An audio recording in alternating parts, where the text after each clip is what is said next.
No,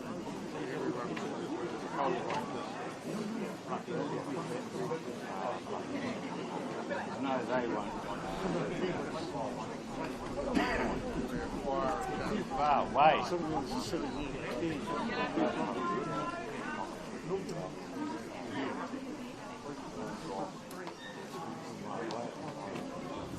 Hey, Waitangi. All right.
Brucey reckons the sun's going to come out. Oh my God. Oh, yeah, no. Oh. I'm going to go all around. Oh, you're right.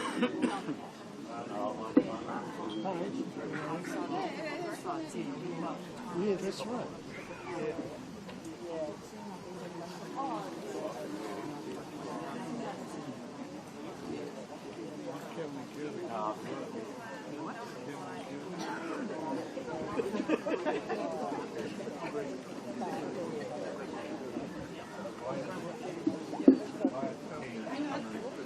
Ngai Tahu.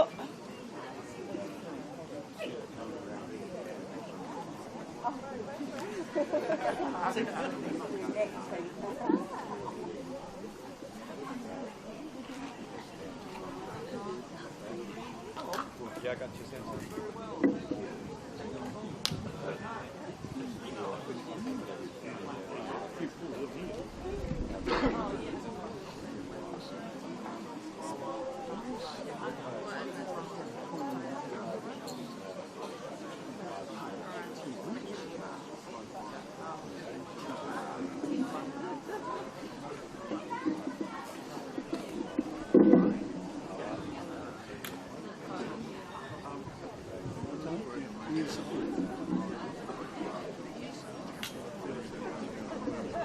Yeah, I believe I'm at 3.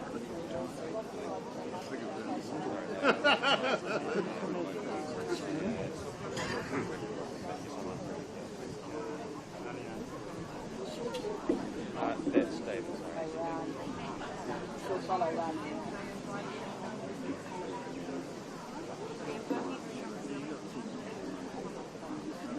Right. You come back all my chocolate.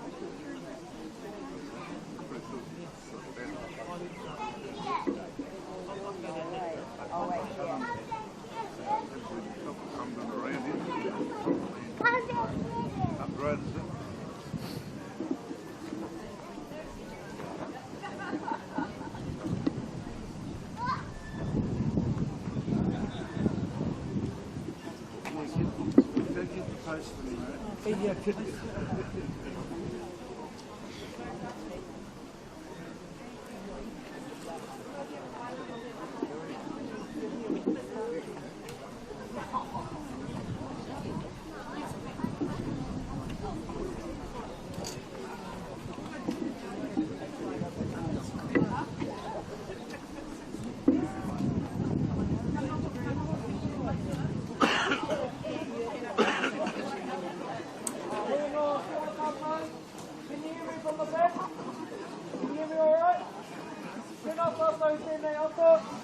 Ngai whakarau ka mai ki runga ki tō tātou marae.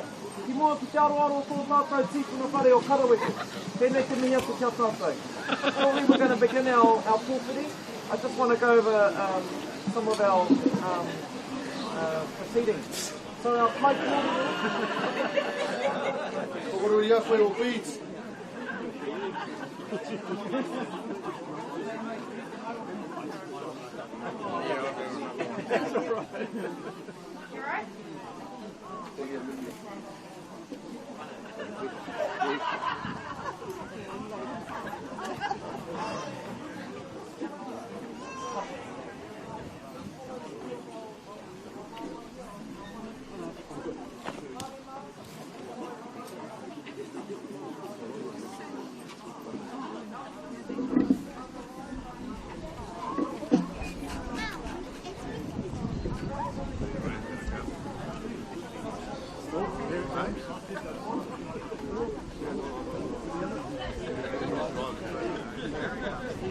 That's all right. You alright?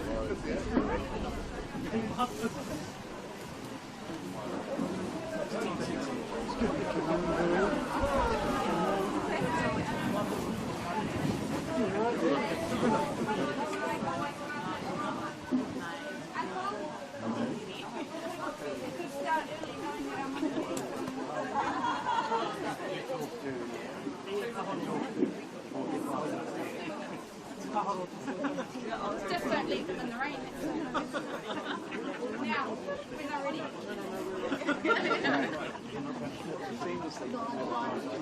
Oh, gee, kare anō te kauna tēnā raki tāma. Kei te rori. You need that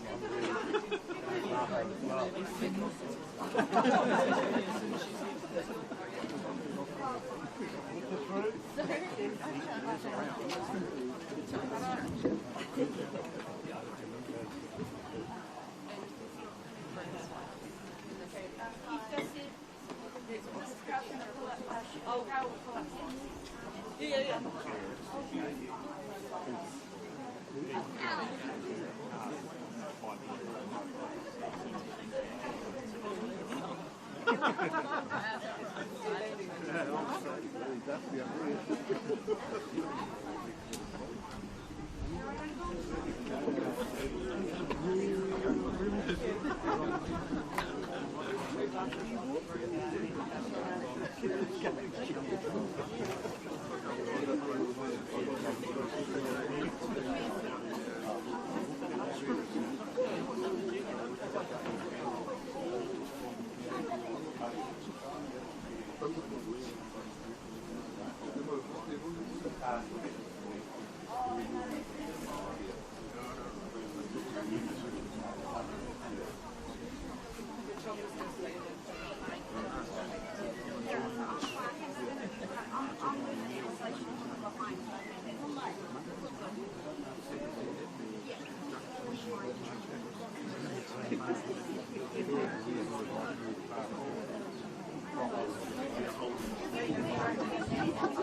bottom, down the bottom.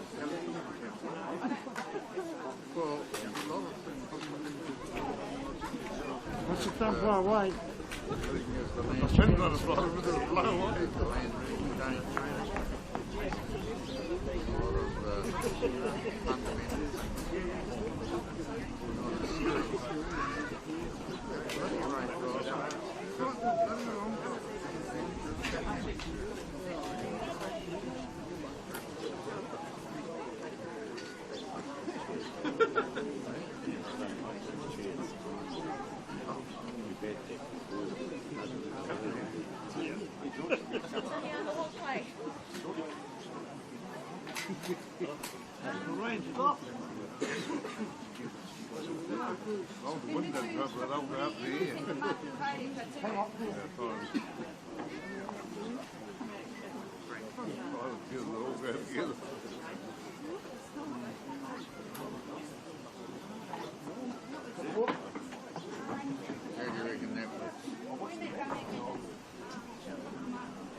Come back to me, my nephew.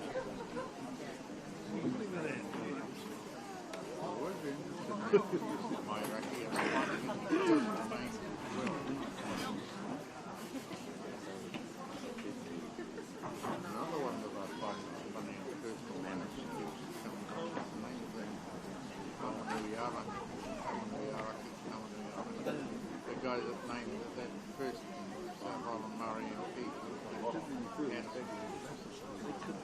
Should be outside the speaker. Leave this. I don't know if I'm frightened of those lines and all those seats at the back. I've seen people fly up all over. They should all move forward. Just have to see how it happens. Hope nothing else. It's quite interesting because looking at the bulk of his support, what's his name? Yeah, me. The bulk of the council of the arena running his hand anyway. I don't know what is wrong with her. She always comes in and see it.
What? A lot of people.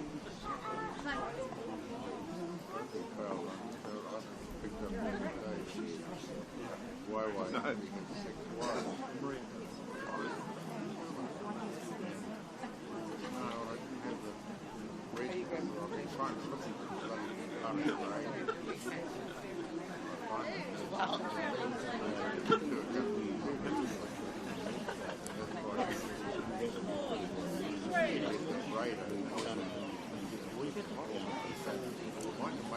Ka whakarangi pūkohu au ki te taumata o te auheke. Ka titiro ki te titinga o rā kai hautu i te kō o rā kai hautu. Ko tuhiraki. Kei raro, ko Akaroa moana, kei waingarahi. Ka tahuri ki tāua iti e tere nei ki roto i āia.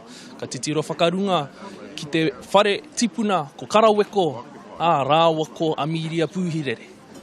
Ka tau mai taku manu ki te pūtahitanga o Ngāti Irakehu, Ngai Tahu. Ko te Mauri o Akaroa, ko te Mauri o Onuku, tihei te mauiri o te ora. Tēnā tātou ko whakawhaiti mai nei ki tēnei pāpāhotanga o Ngai Tahu, ko hāre te piki kōtuku Scarrett Wai tēnei, kia ora mai koutou katoa. Ai, ko hina pōna mi pōra tēnei, kia ora. Ko tai mai mātou ki tēnei marae ātāhua hoki, arā ko Onuku i tēnei rangi tino whakahirahira hoki, arā ko te rangi o Waitangi. And you are going to want to listen in for the whole day. Nā te mea, we have an awesome lineup for you. Starting with the wero, which is going to be in the pōwhiri that starts at 8:30 a.m. 8 a.m. And the wero is going to be mean. So ka tū te puehu I tērā. So that is starting very soon. Also speeches from Lisa Tumahai, who is the kai whakahaere of Te Runanga o Ngai Tahu. Also, ka Tīpene O'Regan will be speaking, and he is just a wealth of knowledge.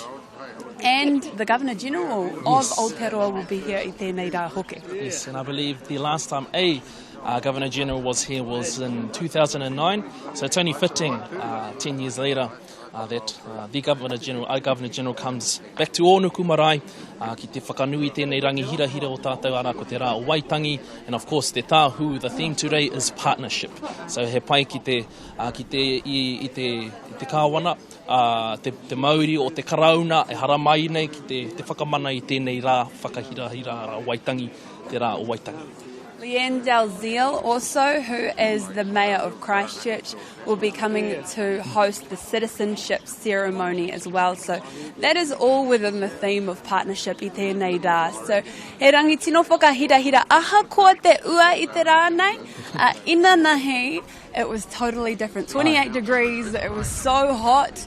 And there were people shining cutlery on the table, shining up the plates, putting kai back there, shelling some mussels, some ngā kai katoa ki wahora. Right, putting up tents, and of course I saw some random fella on the roof. Eh? Yeah, I saw him. So, yeah. Engari, but health and safety, kei te tika, kei te haumari tonu, it was all good. It was all kei te pai hoki tērā. But, you know, ma whiro, ma pangoka oti ai te mahi. Ka tika hoki tērā. So we are here today because there were a lot of people who worked in the background to make today awesome, which it is going to be. So listen in for the whole day as well. I tēnei rā nā te mea. We just have a lot of good speakers speaking about Te Take Nei, which is Waitangi Day. So they are going to break it down for us with the history and Te Take heaha ai ka tū tēnei rā arā ko Waitangi mō Ngai Tahu hoki. So listen in, and if you have whānau ki wahora who want to hear about Waitangi, then tell them to go to the Ngai Tahu website and look at the live stream. Ki reira. Right, tika tau. There'll be videos, Onuku videos, around the takiwā by Onuku, te takiwā, ngā hua o te takiwā nei. And of course, it's going to be played out through the whole day in order kia utonu mai ki tēnei pāpāhotanga. Of course, why we have it here at Onuku Marae, ka re tuatu e Onuku. Engari, this is also one of the sites where the tiriti o Waitangi was actually signed here. Also in Ōtākau e Ruapuke. And also that's why we have Waitangi Day celebrated here in Onuku, Ōtākau, and also Awarua. Orera, he rangi ātāhua, he rangi e whakamana ana ai tēnei rā o Waitangi. Aha kua kei te tangi mai a rangi nui, he rangi pāreka hoki tēnei. It's fresh, we can call it fresh I tēnei rā. Fresh, e heke mai ana te ua, kei te kite au I ngā whānau, e tai mai ana ki mui ngā kēti, kāre roa, ka tima te pōwhiri, engari kei waho rātou, I roto I te makariri, I roto I te ua, e hoa mai etahi kei te kaukau e hoa. Engari, tērā, te mana, tērā, te ofa, tō rātou hihia, that's just, you know, ko hara mai ki te tautoko I te kaupapa, te mahi tahi, ne? That's the theme today, mahi tahi, te haere poko hiwi tahi, me e rātua huatanga katoa. So we will be live streaming all the way till 12:30 I tēnei rā. So, yep, send it out to your whānau katoa mo tēnei. Engari, tētahi tino mea ātāhua ki Onuku nei is one of the oldest churches in Aotearoa, which is right beside us here. Engari, he tino ātāhua hoki tēnei. Ai rā hoki. He tino ātāhua te wharekara kia hoi anō e te iwi Ngai Tahu, the Ngai Tahu video. Ngai Tahutanga video is also here, nō reira utonu mai. Muri ake tēnei, ka whakaatuhia, he kiriata, he whakaaturanga o Ngai Tahu, nō reira e hoa mā kia tahuri ake tātou, kei te kitau, kāre roa ka timata ake te Ngai Tahu tanga video, nō reira. Kei utonu mai ki tērā whakaaturanga e hoa mā.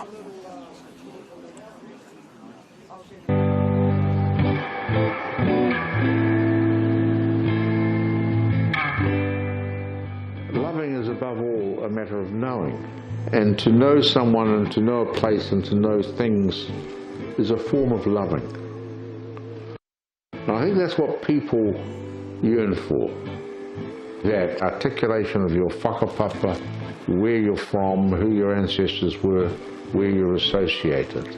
No matter how late in life you acquire it, how young. It's that sense of belonging, that sense of being, to the extent that that is Ngai Tahu.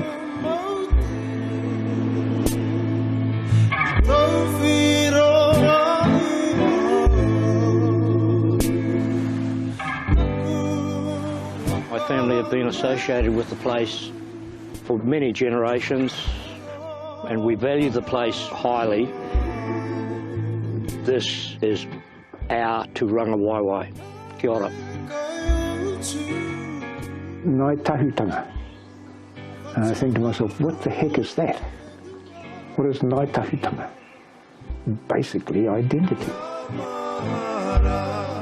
You know, for me, it's a connection, you know, following in the footsteps of your ancestors. Our great-great-grandfathers were lying down in those shingle pits, looking up the stars. The stars haven't moved. The mountains are still there. You could be there, you know, 150 years ago, and you could be there now. And that's my connection.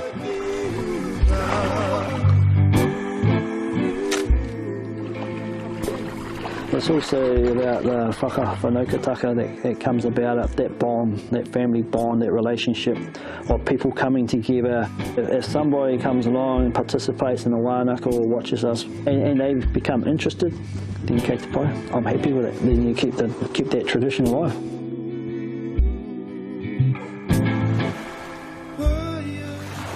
I'm proud to be Ngai Tahu because they teach me mahina kai.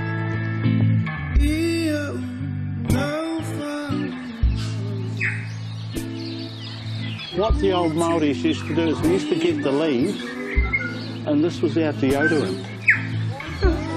It's nice, eh?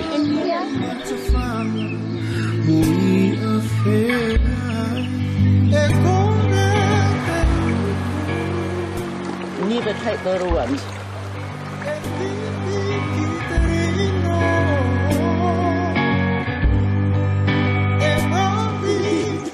Mahanga kai is one of the things that binds you to who you are and where you come from. It's the gathering really that is the memory. Like it's the trips up to Carter Point, the whole fleet of us in the old Holden with the bacon egg pie and good memories. Definitely part of my identity, part of who I am and my whānau. Yeah. I am the river and the river is me. Yeah. Because that's what we need. We need that knowledge to be passed down through the generations, and I want to learn for my baby atahua and my mokos. He tiaki te whenua, he tiaki te taia o tētahi o ngā ahuatanga e po kereru nei taku Ngai Tahutanga.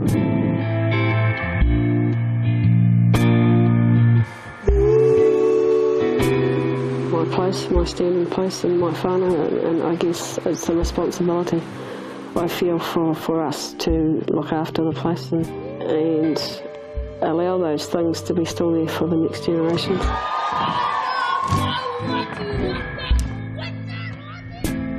I'm proud to be Ngai Tahu. They help me celebrate my culture.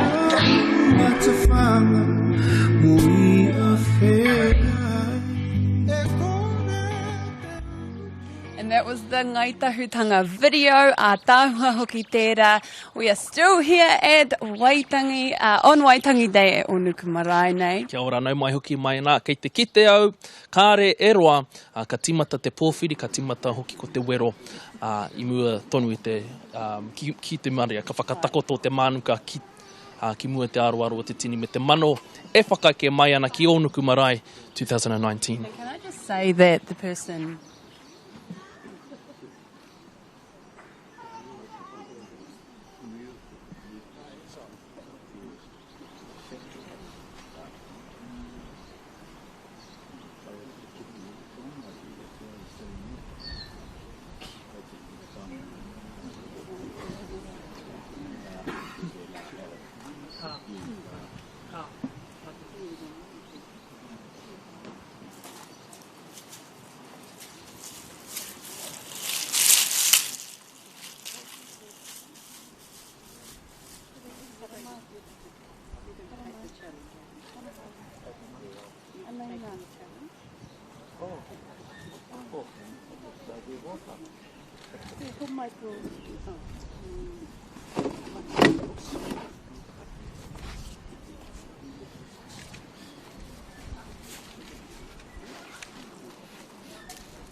Te pō, te timatanga mai o te wai, te tanga mai o te atu.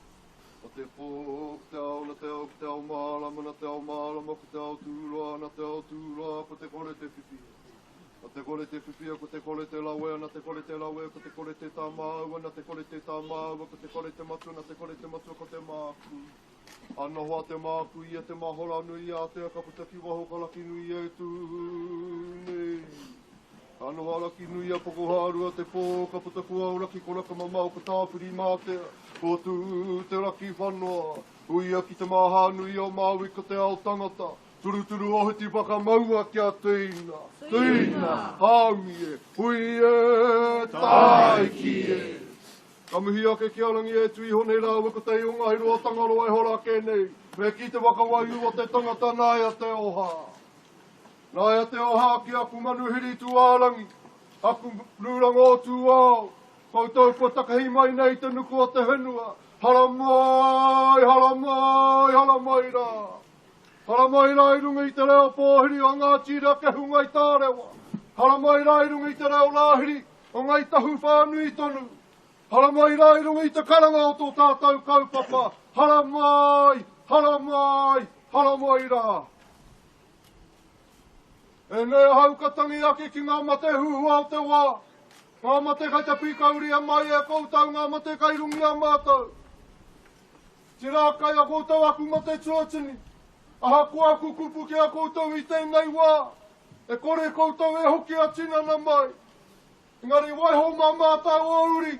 Hai uru pāmo koutou i te au kōmiro e tagatu nei. E tagatu nei. Pātira. Te pōke a koutou TikTok o te ao marama ki a tātou. Tēnei te kumia mai o te taurehere tangata. Ki a tātou te aitanga tiki. E naho ara tonu anei te mata o te whenua. Tēnā koutou, tēnā koutou, tēnā tātou. E te iwi. Nei ranga mihi a Ngai Tahu whānui ki a koutou kua tatu mai nei. I runga i te kaupapa o te rā. E kia nei te whakamaharatanga, ki te tāmokotanga o te kirimana, e noho hei tuā papa o tō tātou New Zealand tanga. Nō reira, hara mai, hara mai, hara mai. Kai ngā mana, kai ngā tapu. E te kawana tiana rā. Kei rā te reo lahiri a tangi atu ana ke ahua e ke hala mai. Me tō lahi, nā au anō tēnei lahi arahi mai rungi i te whenua i te rangi nei, a ka tika hoki. Kia koe hoki te koro matua, te mea whakakanohi mai nei i te kauni hera, e mihi ana. E kore au e mihi ki au anō engari kai akuri e te kai whakahaere, e lisa e mihi ana ke ahue.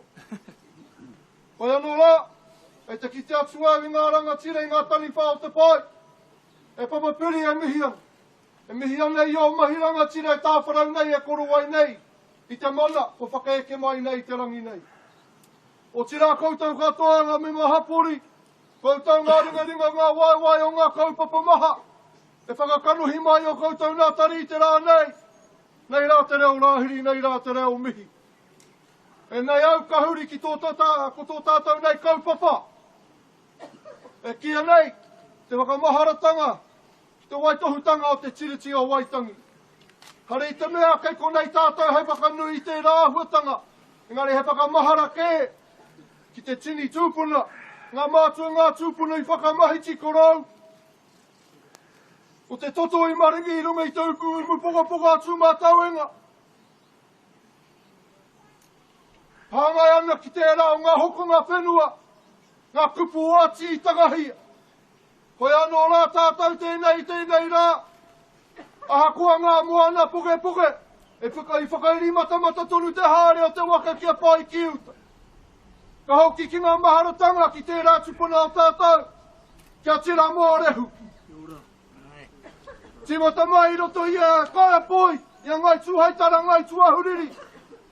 Nā te tani whanui, o tō mātou nā koko lahu i pakoho, e kia nei ko te kareme. Nā te rā tani whai whakoho i whakakorikori. Ei, nā tīpene mai patu kia moi. Kia ora. Hare te mea kua moi rawa engari, tōna moi nei. Hoi anō rā, e tikana kia kotahi ai tātou pēnā i ngā kupua taku tūpuna, kia kotahi ai te kiri mā me te kiri waitutu. Tātou tēnei e mahi mātahi nei tēnei au kōmiro. Kua hipa kē te rua te kautau i te whakataunga tā mātou na wai kreme. Kua pake ke ngā whakaaro. Engari, kai te iri tonu ngā maharatanga, kia rātau wariro i te tirohanga kanohi. Me ngā he, me ngā mahi kino, i hapai i tukanuhia kia rātau. Engari, kua koke wakamua tātou. Kei konei tātou i tēnei rā, e wakamahara i a rātau katoa kia mahi ngā tahi i runga i te ngākau aloha, i runga i te whakaaro kotahi. Anō le rara e te iwi haramai. Haramai me ngā whakaaro nui ki tō tātou nei kaupapa. Haramai me ngā whakaaro nui ki ngā reanga e whitu, i riro, i te pāunga o tēnei kreme, kia tutuki pai ai tēnei kreme. He pēnā me te paunamu ka kāinga e te hoanga. E kia nei, he mate kai hoanga, he mate kai tangata. Aha koa, he kaupapa tonu kei te kai o tātou nā tūpuna e tikana kia mahara we nei mahi a rātau. Nō reira rā, haramai, haramai, haramai. Ko tāku kē te wahi kia hau ki te whakatau i a koutou, ki runga ki tēnei marae, ki te pā Onuku, ko karawako tēnei e tū nei, e whātoru nei i ana ringa raupi, kia kuhu mai tātou, kia kai tahi, kia wānanga tahi, kia kōrero tahi pūwā, taka pūwā, whio, kia hunuku te whenua, kia hunuku te marama, kia putai tātou ki te whai iau ki te ao marama. Nō reira, tēnei te mihi ake kia huta. A kā tira, kai ngā mana, kai ngā tapu, kai ngā rangatira, tēnei hau te mihi ake. Kā tira, tēnā rā koutou, tēnā koutou, huri, tō tātou nā marae, tēnā tātou katoa. Tatsu te titi, tautahi te ahuri, e te ki a kawania, te ua harai te uru, whakatopa o parira, i ka piki ka heke. ki tō mauka. Hei whakatipu, hei whakaara, mau ki te manawa titi, mau ki te manawa whenua. Hoki mai, kia whiti ai, kia mau ki te aroha e, makaha, tukaha, ora ki makatu e. Aratau ki aratau tātou te pitoora, kia ora tātou kairama. E kore e kai e te whenu ki tahe ki te rāranga i te maru, e te whāriki. Kia mohi o ai tātou ki a tātou. Ma te mahitahi o ngā whenu, ma te mahitahi o ngā kairaranga, ka oti ai tēnei whāriki. E ti o tinga, me te tiro tātou ki ngā mea pai, ka puta mai. A tana wā, me te tiro hoki, ki ngā rāranga i mākere, nā te mea, he koriro anō a kaireira. Tuatahi ngā mihi ki te atu i Rongarawa. Nana nei te tīmata me te whakamutunga ngā mea katoa a kia whai kurori e tōna ingoa tapu. A tuarua, kei ngā mate, e takoto ana ki ngā marae maha o Aotearoa nei. E kori koutou, e wariwari che mātou te hungo rā, nā koutou te huarahi para, a takoto mai, a takoto mai, a takoto mai. Ka huri ahau ki Wairiwa, ki te rāranga mākere o te korowai o Erekehu, e te whanaunga, e Palian, haere. Haere ki te kāinga taha wairua ngā tupuna, ki te ringa kaha ati atua, a haere atu rā, mai rā, kāti rā. Hoki mai ana ki a tātou e pai nei, kua tutaki mai nei, e te hungora, a tēnā koutou, a tēnā koutou, a tēnā rā tātou koutou. A kātu au, ki runga ki te mihi atu ki a koutou ngā manuhiri tūārangi. Nau mai hara mai ki te marae o Onuku, nau mai hara mai e Wainganui te whānui o Ngai Tahu.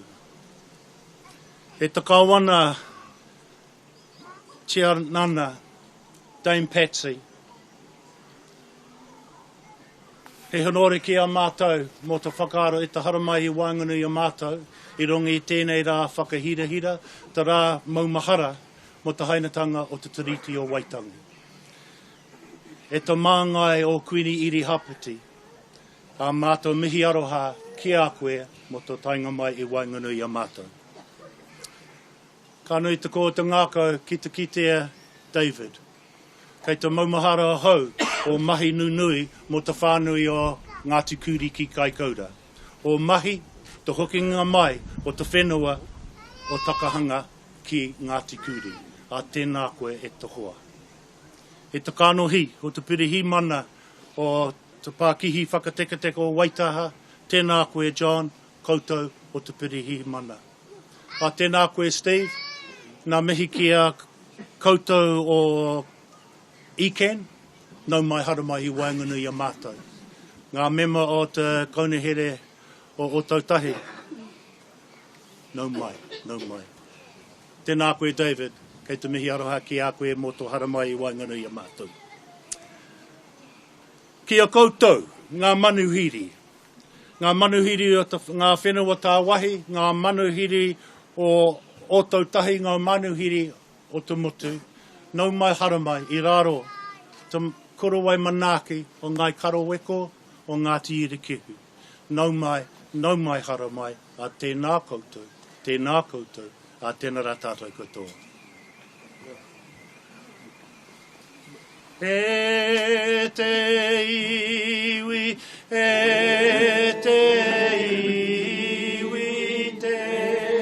ne mā takatoa he me I atu nei. Tēnā koutou, tēnā koutou e. Nō reira, āpiti hono tātai hono te hunga mati ki te hunga mati. Āpiti hono tātai hono te hungora ki te hungora. A tēnā koutou, a tēnā rā tātou koutou. Kia ora, Megan.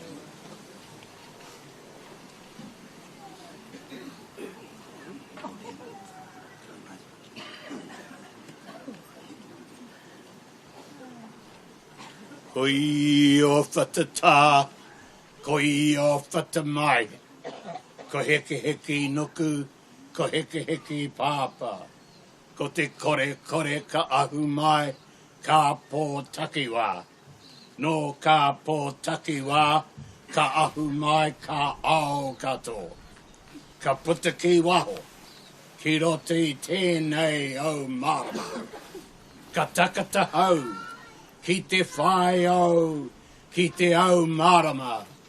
Ti hei Māori ora. Ka tū tonu ahau ki pito o ne tapu. Ka tī te atu au o te mauka, o te au heke. Tai atu rā, a tuhiraki. E tū mai nei I te taha. Ko te ara moana o te tohora. Me hoki te moana a whākaro. E tere ana te awa, o te hore, o te wāhi takato, o te Māori tohora. Kai te hapu, o kati tārewa, me te korawai tapu, o te iwi a irakehu.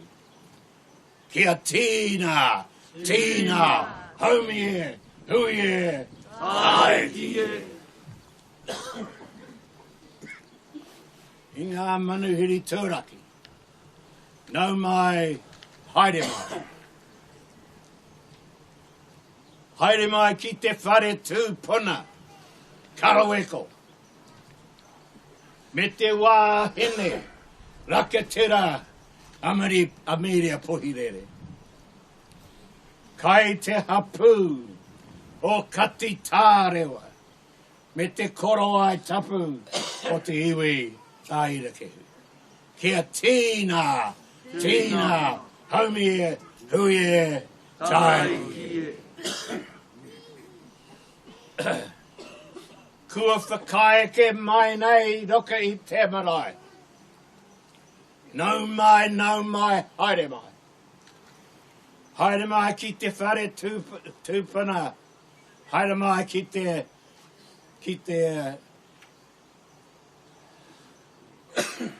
Governor General. I will speak in my second language, as the saying goes. And I wanted to just take the opportunity, on behalf of my people, to thank you, Governor General, Dame Patsy Reddy, by honouring us being here on our significant day for the commemoration of the welcome of the Waitangi Day. So to all those lovely ladies sitting on the paipai on the maho, I greet and welcome you all. Today we have 3 wakatoa, wahine raka toa, our kai whakahaere, and I think I see our CEO somewhere, and all your minders, and I welcome and greet you all. So, to all our manuhiri, our rakatira toa on the manuhiri paipai, I ask you with your blessing today that we allow our wahine toa, moving from the Governor General, from behind our kai whakahaere and our mayor, and their minders to come through the hariru after the whai kōrero. So with blessing and aroha, I please ask you to allow them to be brought through by their minders, and then all manuhiri and our rakatira toa of our manuhiri paipai to come through with them through the hariru. So I've been asked to cut my kōrero because of the, unfortunately, our gods have let us down. But we have kept ourselves warm by being with us on this very, very significant day, the commemoration and the celebration of Waitangi Day. So I greet you all. Ka huri au ki te taumata kōrero, ki te mihi atu ki a koutou e noho maina. Ko te tīkaka, tūtoru, ki te marae, me te marae maha o ira kehu. Ira ki te tahi, aroha ki te takata. Nō reira, i ngā manuhiri tūraki. Nau mai, haere mai. Kia ora rā. Titi whakatai arorua, e hoki mai rā koe, ki o te pātatu, ki te whakatangi e, ki te koau, ki tahu e nea, i aro i au e. Titi whakatai arorua, e hoki mai rā koe.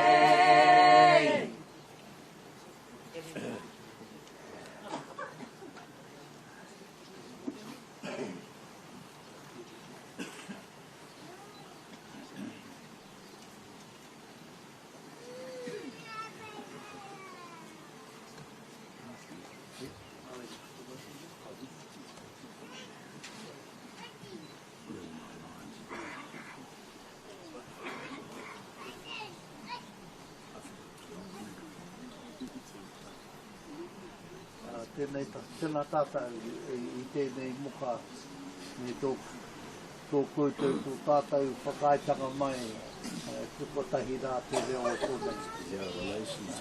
Tēnā mihi ake ana, kua te tataho tō tātou kāwana te anara, me tāna hoa rangatira, ngari koe te ngā tūhi mana, mea mana nui, o te o te kātio, o te o te moana, me ngā hapori kato ko tai mai tēnei ata. Tēnā koutou, tēnā tātou. Kia kaha te wai ata mai e nā au ka mutu. Kia ora.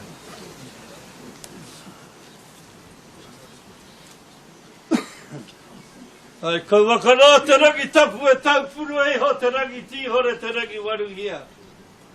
Kia maorama ki te kate a tāne i mauria mai hei tohu mo tōna matua. Ta taitia rā ti hoi ai runga rā.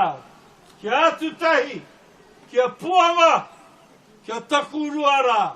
Ringi hi ai te kete, ko te ika roa te rangi ka ngako i runga nei ti hei mauri ora. Ka tiki ake rā i te rā whiti, ko te ore ori a te rangi uia. Mei kore e puta mai e tātou te kite te au heke e kororo nā koe ki tuhira ke te tū mai rā. Horo makatai awa te a karanga mai. Karanga mai ki tēnei o tātou ko tatu mai rā. I rungi te reo karanga o te rā. Te rā o Waitangi. E whakamau maharatia ke e tātou. Huri nā te motu. Tēnei te hara mai rā, nō nanahi rā mai i Waitangi, i tīmata mai moata nei nā, ngā karaki ai te ata ki te whare rūnaka. Tatu aka ki tēnei o tātou marae kei konei tātou. I rungi te reo karanga. Runga rei te reo karanga e kororo nei koe. Hei te matua. Ka ti tārewa. Ka ti irakehu. Ngai Tahu hānui. E rā te reo mihi kia ko te karanga mai, mihi mai, whakatau mai, i tō tātou kāwana ti ana rā, o tatu mai rā. O tira, me ngā opera. O tinei rā, ia koutou. Te pē mai, kia tatu mai rā i tātou i rungi i te whakaaro. Mō ngā rā kai mua i a tātou i tēnei rangi. Nō reira, mō ngā whakaritenga mō tēnei ata, nei rā te reo mihi o te kāwana tianara, e mihi ake nei kia koutou. Ka kuara, ka tika rau, e koro, po tō tātou, he mana, Arisa, e te koro matua, hei tana taha. He hoki ka mahara mōku rā, i tōku taenga mai i tēnei rā, nā ko hoki i mau mai rā te pirimia. Kia ora. Me ngā kupu whakapāha, kia Ngai Tahu i tauara, me te katoa o Ngai Tahu, huri nora. Ko whakarite ara pēnei tia mai rā e koutou ngā mana, ki rungi hi tō tātou marae. Nō reira hakoa kāri mau toko mai, e ahua o horere nei te wero i whiua mai, ko mau rākau a piri, ka haroa, ka tai anō, ka turu, ka titiro mākutu tia a hau, e te tangata. Nā ka hoki mai, ko mau rā taku patu. Anana te pai. A te pai wero hia, taku tipuna, ko tāu e tipuna tērā. Kia ora. Engari, ki nā te pai, ko riro mā Ngai Tahu, tō tātou rā, tāwana tianara, e kawe mai ki runga ki tēnei marae. Nō reiri roto, i o tātou tikanga, nei rā te reo mihi, kia koutou whakarite nei, i tō tātou pā. Ko te karaweko e tū nei, me a miria, e whakabai rā, kāre hoki au e roa i roti a tātou kōrero. Engari, i nā te tau ko tāke nei o Waitangi, ka tāngata nui o tō tātou ao Māori. Ko koro e tere tērā. Ko kiki taurua o tērā moka. Ko ngā tata, taino ki ngā mate o tā haukaenga nei. O roto o te waipau number. Nō reira, tērā o ngā tau ko tāke nei. Nō reira, kia mihia, kia tangi hia e tātai. He rāngai māmā ka take ki tū Onuku taurua e kore a muri e hokia. Nō reira rātau ki a rātau, tātou te hunga ora. I runga, i te kaupapa o te rā, ko whakaarahia mai rā. E koe, e Justin, tēnā koe. Tēnā koe te tēnā tātou. Me mihi au ka tika ki a koe, kai te matua tipune ka koa hoki mai koe. Kia rongo koe ki aku kōro. Nā te mera kia mohi ai tātou kai tau. Nā te tangata nei, nā wano aia i karanga kia hara mai. Kia whakare waina a tātou kōrero, a tātou mahi. Ka wa tātou mo te pikiniki anake, ara, mo te Brave Footing Forum, me te haerere no i te rā o Waitangi. Meinga ki a rāhia, a rākahia, e tahi kōrero, tētahi ki tētahi.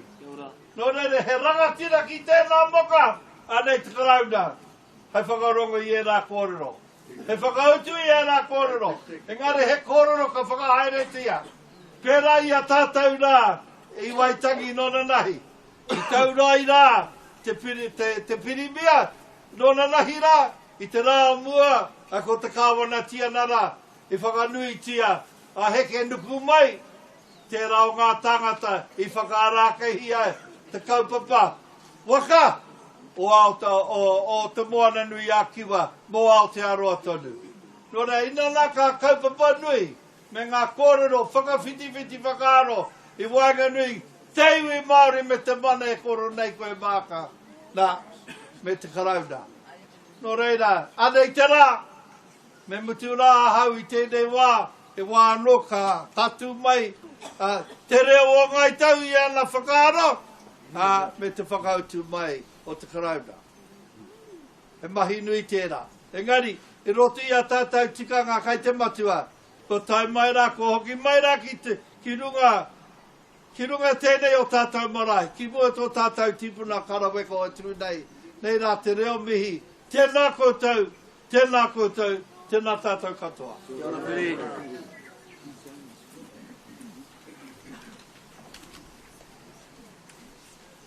Te aroha,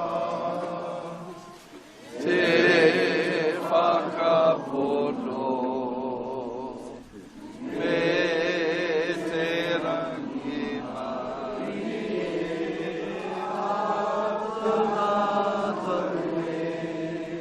Ano. Te aroha, te whakapono, me te rangi mai,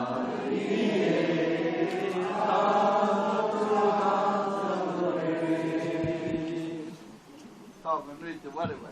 Rāno te whapaata whai, o te krauna, pe te tehi, he open o te hāhi, katorika rā, mai i rā wāhi e Brazil, anei rā rātau hurino, ngā whakaro o te rangi nei. Tēnā tātou.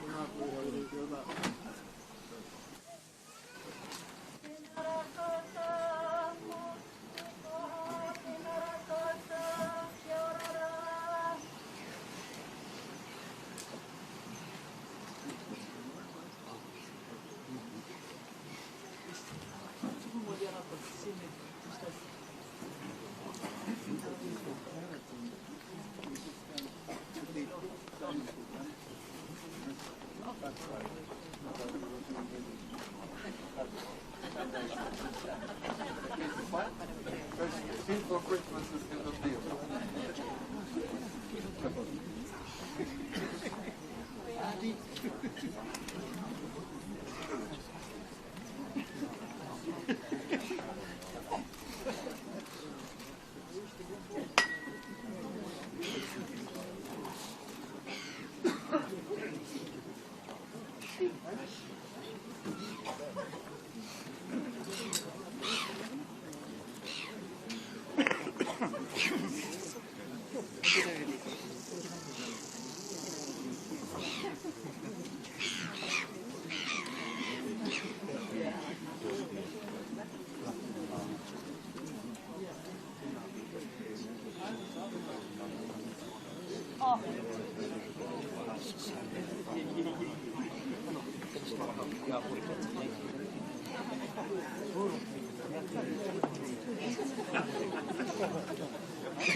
We should keep it warm by Christmas.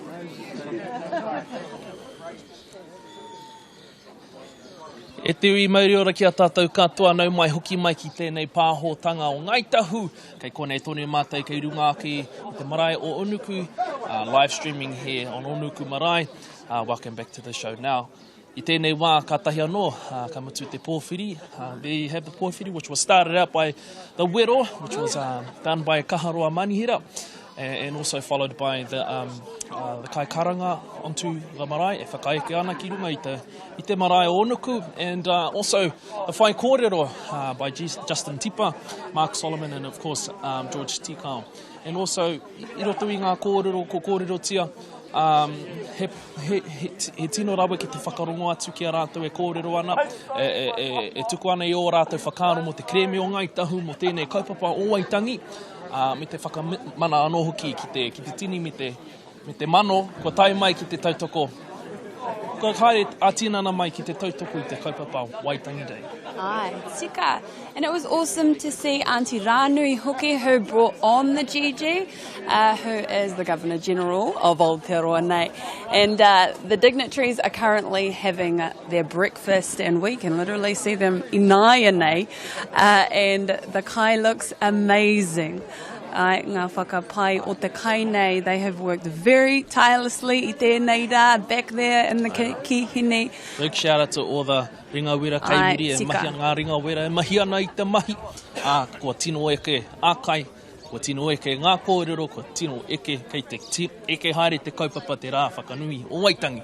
And Lisa Tumaha is going to be speaking very soon, who is the kai whakahaere of te runanga o Ngai Tahu. Also Sir Tā Tipene, who actually led the claim here in Ngai Tahu, and also the Governor-General will be speaking about Waitangi. Hoki, so mo tonu mai. Aira, and of course, the significance of having Waitangi Day here, one of the 3 sites where the Treaty o Waitangi was signed. I ngā rā o mua tēnei marae Onuku o tākou uapuke, nō reira he pai te whakanui, te whakamahana I tēnei kaupapa, te tāhu o te kaupapa partnership, te mahitahi, te haere poko hiwitahi.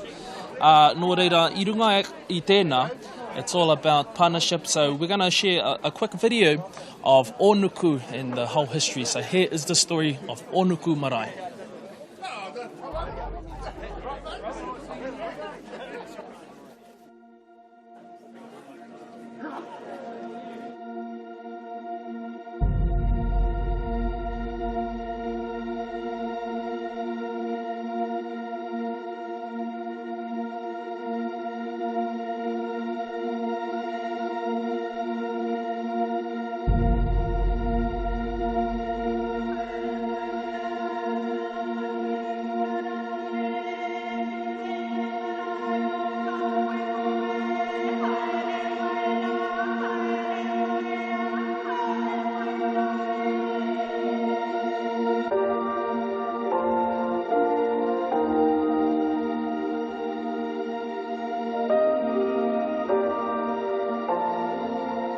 One night at Birdling's flat, I met a bloke called Reg Wakefield. He was on one side of the drain, I was on the other. Never knew him before in my life. And we talked about building the meeting house.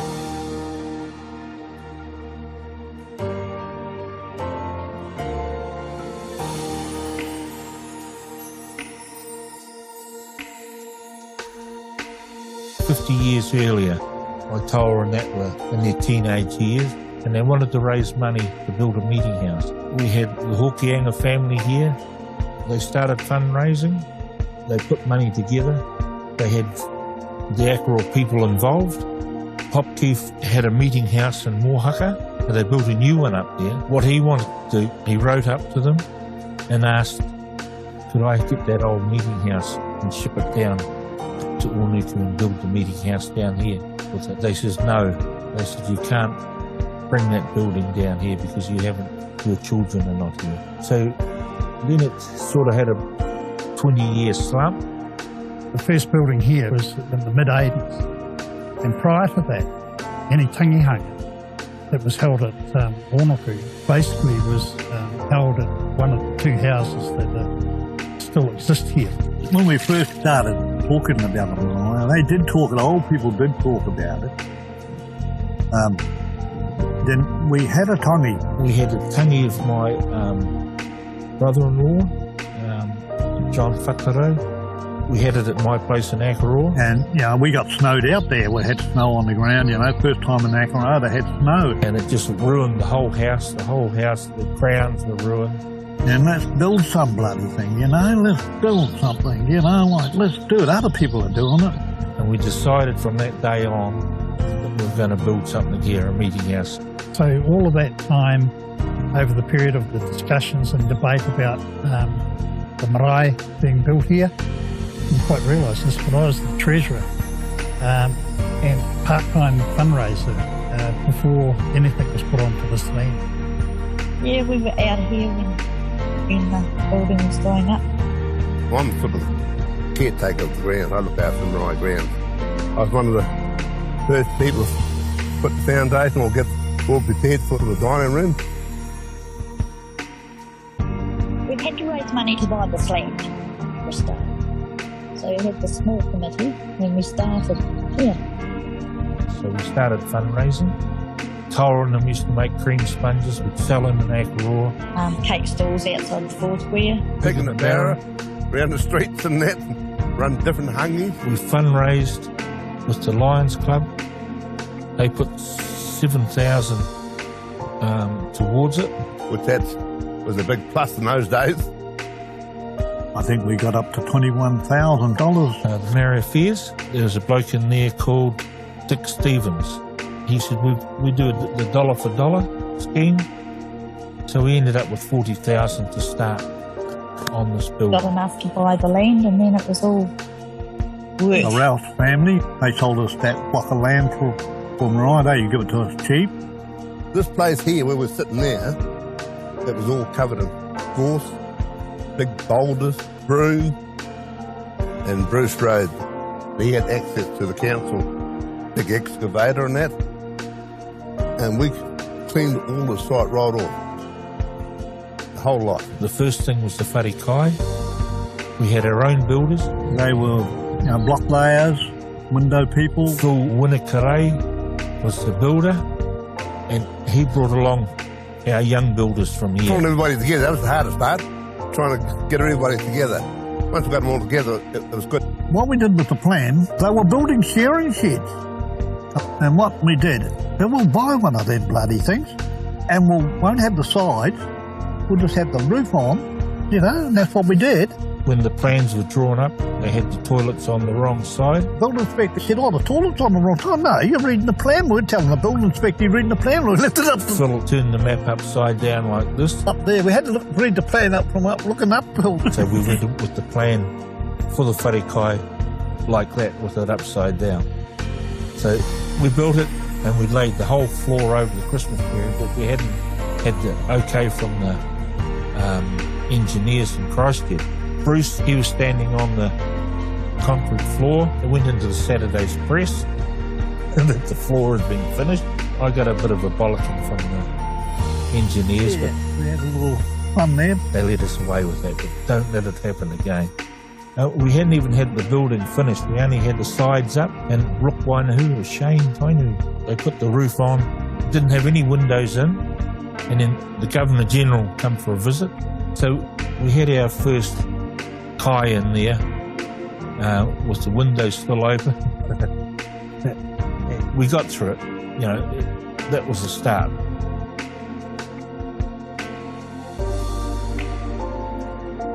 I was very fortunate that people here elected me as their first Ngai Tahu treaty rep. My role, I suppose, in the early days was to help my people, to help get started, building the whare tūpuna and building a new whare kai. When we come to looking at the meeting house after that, someone said, let's build a meeting house. Well, Christ almighty, you fixed one door and now they want to build a meeting house, and we started from there. And I met Reg Wakefield one night at the lake at Birdling's flat, and he said, well, you better come and see me, boy. He said, I've got all the Peninsula whakapapa, which he was given, and that's what Uncle Reg's done. He was the whakapapa man. He'd given him the whakapapa from all the families around the peninsula. We spent 10 years putting the names to that house together. They wrote stories on who they wanted in our whare. All of the stories were carved into the po. We didn't have any monies from the Treaty of Waitangi. They didn't have any at the time. We raised about 80-odd thousand for the house. We applied to the Lotto grant. The lottery was bought and put in 86,000 to build what we got there. I was very blessed to partake in weaving the tukutuku panels for Onuku. It was both Morahu and I's pleasure to be involved. My relation, Kath, she was asked to oversee the weaving of the tukutuku panels. When Kath asked me to be involved, of course, I love going to Onuku. She was an all-rounder to me. She was a sports person, school teacher. She was an exemplary teacher because she exuded this love for weaving. She went to most of the runangas. To Ahuriri was certainly involved. Certainly Rapaki with you there, Auntie. And all of them. The whare took 2 years from 1995 to 97. She wanted the involvement of all marae. Everybody got together to awhi. She just made it happen, and away everybody went. The work got done. It was awesome. Nature gave her the inspiration for what she wove and how she wove. The actual process was about the kai that was in the moana that surrounds Onuku Marae and be within the heart of Onuku. She done a beautiful job. It was meticulously done, like her work is always. I love being with my relation Pep. We were mates. So all the timber had to come from the coast. We had our local builders from here, local carvers. Eric Kurwha up North Island, he was the master carver. He used a chainsaw, had the plans in his head, and he just read the stories that I'd written up and Reg and I had written up. It's done Ngai Tahu style because we're still using the Ponami chisel. So just before the opening, Reg said to me, he said, boy, there's always a sacrifice when a meeting house is built. Someone passes on. And I said, oh, gee. I said, no, that won't happen. And just before the opening, Reg passed away. That was something I couldn't really take in, If it wasn't for him, this wouldn't be here. Our meeting house is called Akaroa.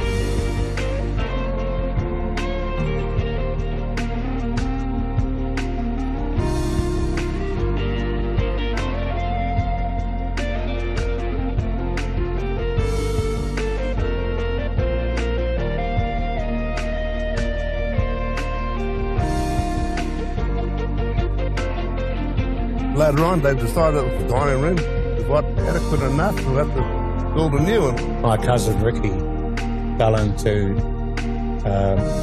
getting resources to build this whare kai that we see here today. Oh, kia ora. Look, I'm Rick Tainui, and I did get called into the project. I thought it was maybe time I came back and contributed something. So I did come home. I soon realised that we needed a new drinking water system. We needed a whole lot of other things that required money. Put in, I think, 11 funding applications and 9 were successful. The different families that whakapapa to Onuku, it's quite challenging. The Tainuis, the Robinsons, the Tikau's and all the others. We ended up, after lots of discussion and lots of debate, we were able to raise nearly $5 million to rebuild our whare kai. We hosted many of Ngai Tahu's significant events, and so our whare kai needed to be big enough so that we wouldn't have to put marquees up the front or at the side. I'm incredibly proud of the many Onuku whānau that contributed, because now we have an amazing new whare kai, and we're puhurere. With the design, the whare kai currently seats inside around 200 people. Our kai mahi, it is amazing. I think you'll see us use that kitchen commercially to create new work. I think now that we have the new whare kai, I think everyone's really, really happy with the outcome. We have an amazing place. My dad, he loved that place. He loved the kai, which is Onuku now. He was brought up there. He wasn't born there, but he lived most of his life there. He was into the whānau, help whānau, work with whānau, but his main ambition was to build a marae. He could see then what the future was for that place. So they were about at least 3/4 of the way in the wharenui when he passed, and all he wanted to do was be alive for the opening, but what he's seen and what was done, that's how he wanted it. Now, he'd be pleased. He would be. Marae is perfect. For what it was to what we've got now, it just makes me happy going home. It does. So it's unreal. I was 10 when we moved out here. It was a blessing that we got a part of it. We got a part of that life, and it was the best part of my life.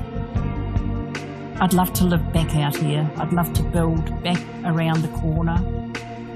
Looking back now, I think, you just don't, it didn't mean a great deal to me back then. Now, loving every bit of it, everything takes its place. All to do with timing. It's great that we have a marae here. It's great that we've got a place to come to. And we'll all put our stamp on it to show people we own it. We are. It's been really good for people wanting to come back here. But now that we've got something they can come back to look at. We want this place working so our kids can just stay here and have their own work. We watch the Canterbury Cat Dolphin Watch go past it every day. Should have been us doing that. We've done nothing on this harbour, but now we want to start doing something for our kids. Everything's here, It's just a great feeling that we can go on most of the marae around here and have that footing, that we're welcome to come onto our own marae, and I think that's great. We're all part of the big whānau, so come home now again. Picture. There is traditions that need to be carried on, and we need our young people to pick up so that they too can pass it on to their children. All our people, at any time they want to come back home, the new areas that we've built is here. To rejoice in, to use as we celebrate in. We've all got to be so proud that we ended up with our whānau joined together. That's why I strongly love being part of it. The pain and the work that went on for this marae was for our children and their children after. So I'm proud of that, because this whole place now belongs to those children. We are but part of them, but they are the future.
Mauri ora e te iwi nei mai hoki mai ki te pāhotanga, ki konei ki Onuku Marae, kei taku taha. E mau ana e te pōtai Akaroa, ara ko Akaroa te pōtai, ko Akaroa te tangata, kai te rauputa, te mahinga kai, te mātanga mahinga kai, e pere tainui, tēnā rawa atu koe, kei te pēhea. Kia ora. Kia ora, kia ora. Now tell us about mahinga kai and how you got involved and so passionate about mahinga kai. Yeah. Mahinga kai for me is what's been passed down from my paua, from my dad, from my uncles, the Hokianga boys, and we Karaweka himself. We've read stories about him catching 1,000 barracuda in a day in his waka. He was a waka builder here. And those are the passions that we have been given to us, and we want our kids to be passed down to our children. And so we've our Hokianga family were the best fishermen in the Horomaka. They couldn't read or write, but they use the stars and use the landmarks all around the Horamaka here to fish for kaura and fish for hāpuka. And they were the best. They were the best fishermen, and everyone knew that. They all tried to follow them in their boats. All the new local boys tried to catch them on the marks, but they were too smart for those boys. But you know, sometimes they would travel halfway between the peninsula and to the Mamunu banks to fish there, and you just don't do that anymore. You know, there's nothing for our kids at the moment until we start teaching them the times of the year, when to go fishing, and look at what's happening in our harbour at the moment. There's plenty of fish here and at certain times of the year, so that's what we're looking at for our children. So, yeah. Kōrero mai, tell us, walk us through your day-to-day mahi and all your mahi within the community, ki tēnei takiwā nei. I'm working with Te Pūtahitanga, and part of my job is to look after the families and the people all around the Horamaka. I go up as far as Tuahiwi and clients and that up there. For here, it's talking with the old people here. Well, I'm just about getting to be one of them now, but is keeping that old history going, and just passing it back down through our kids, So speaking about the tamariki, the next generation, what sort of kaupapa is running for the next generation here? Wānanga, ihara nei, ngā kaupapa mo te munga uri amuri ake nei? Yeah, well, we've started a Mahika Kai program here. We've got that running at the moment. We've had 4, and we've got another one to go. And that's all of the kids from the Horamaka, Taumutu, they were here last time. And it's to show them where to go fishing, how to do the fishing, and what time of the year to do it. It started off with a program my sister run here, was on food, and I asked 30 kids how many of the kids like fish, and only 3 put their hand up, and I said, there's something wrong with this story. I said, well, who likes fish and chips? And they all put their hand up. But they said it was the smell of the fish. So the next wānanga we had here, we done battered fish, just like the fish and chip shop, and they ate it. So we've sort of got them with the fish part, but now we're taking them, showing them where the power is, showing them where to go to gather mussels on the other side or this side of the harbour, and being out on the boat, take the kids out on the boat. We've got a boat here for that purpose, is to show the kids where to put our nets out, where to catch the rig, where to catch the flounder, and what times of the year to do it. And as a mahinga kai expert, as a kaitiaki o Tangaroa, so why is it important for you to spread this knowledge, tēnei kaupapa o te mahinga kai? Why is it important to you? Yeah, well, it was given to us by Wi Karaweko, his stories, and by the Hokianga boys. So we've got to carry that on, otherwise it's been quite dormant for a while here. We drag for flounders out off here. No one's done that for 20 years, but we're starting that up again now. We've got our clinker-built boat fixed up and ready to go, and so that's the passion, is to get those kids back on that water just out here. And when they get out on the waka, and catch all the kai moana, the hua o Tangaroa, what's your favourite? What's your go-to kai or specialty kai? Well, it's usually crayfish or hāpuka, but lately it's been the bluff blue cod that's come up. Like for today, we've got blue cod in the smoker down there, tuna in the smoker down there. But crayfish and hāpoka are my best. Nice. Now, when you are fishing, can you tell us where the spots are, or where to get the kaimoana? From there to there. Oh, just there? Te katoa? Hoi noa.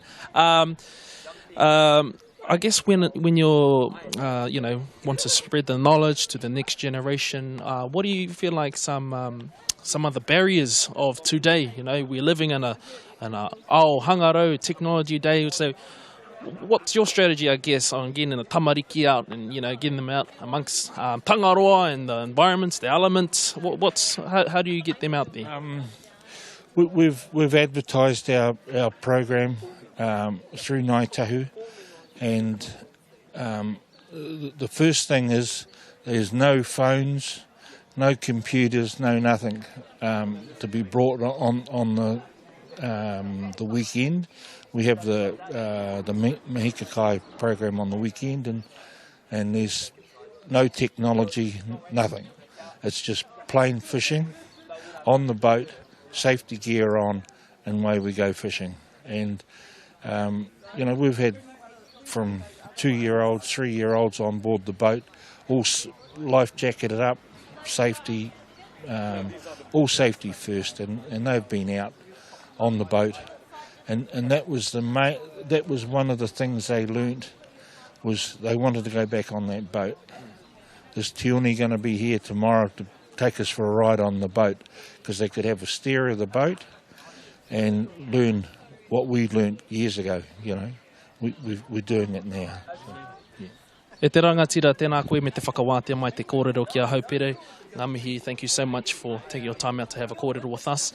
And he waka eke noa, tēnei kaupapa, he waka eke noa, ko kōrero tia nei.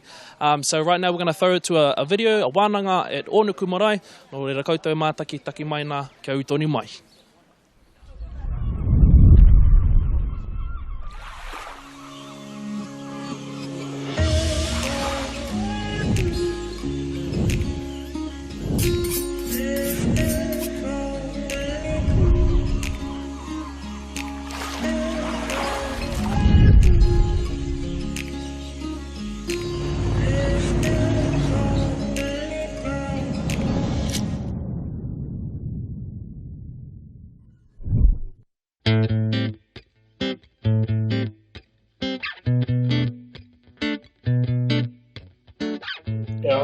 Our first wānanga was held at Onuku. This was to try and bring all the kids together. We timed the group from the Canterbury University. We were looking at cleaning up the harbour with fresh water. I can remember going back, we used to have a big cook up on the beach in the early hours of the morning when the All Blacks were playing South Africa.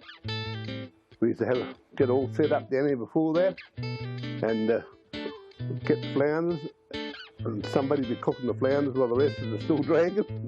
We had a great night out here.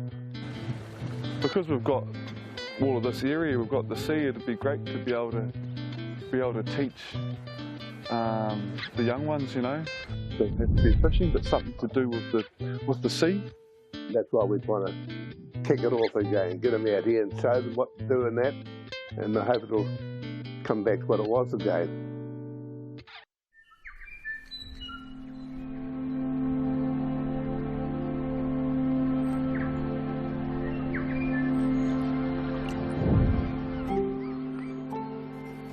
We had a wānanga out here and we went fishing for flounder. I asked 30 kids while we're cooking the flounders, I said, who likes fish? And only 3 put their hand up out of 30 kids. And I thought, what? Must be something wrong with this picture.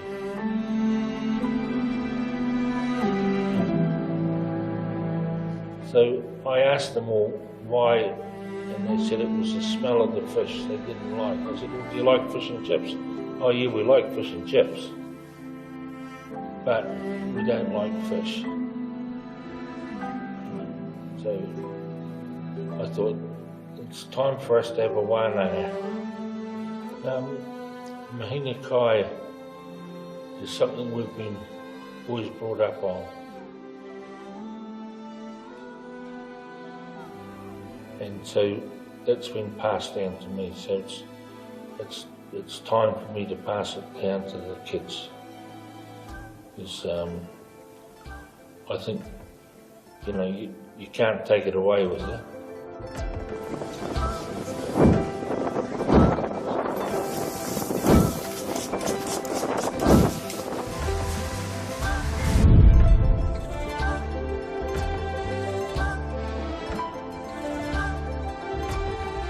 Onuku's in the Akaroa Harbour.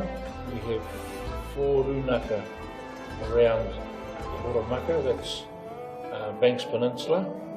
Our boundary line is Ohaku right round past the hilltop to the south heads and back and down to the sea on the inside of the harbour.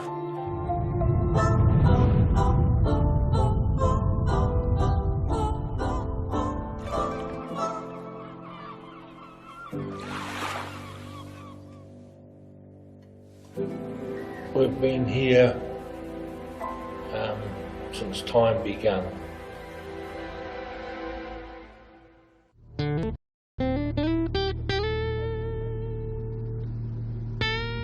What I saw as a young kid and was around was always being able to go down to the wharf and see the uncles down there. Maybe they've come up from Timaru the night before and go down and they'll chuck you a feed of fish to take down to mum and dad. In the last 5 years, there's been a lot more red cod that I've seen in the harbour.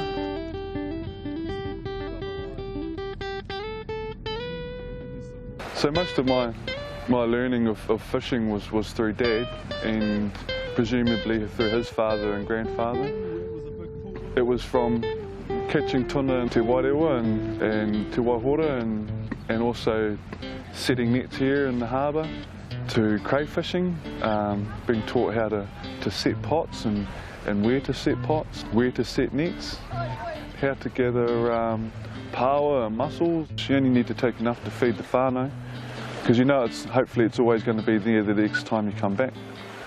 Mahina kai for us here is gathering of kaimoana, and for our kids to know what time of the year to go, where to go to, and be successful in getting a feed for themselves and their families. Now, out of the 30 kids, there's maybe 15 that'll eat fish now, so it's served its purpose.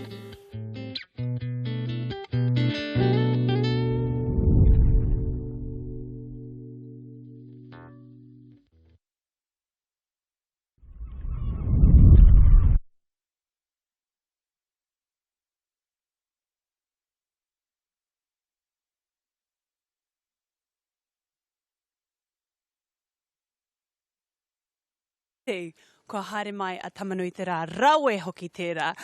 Engari, at 10 a.m, there will be speeches from Lisa Tumahai, so you are going to want to listen to that. And also Sir Tā Tipene, who was actually a massive part of the Treaty of Waitangi as well, and the claim too. So, whakarongo ki te rā, engari. It has just been a very good day, tēnei rā. So, a lot of good wairua tēnei rā. He rangi tino whakahirahira. So thanks for joining us and thanks for being with us.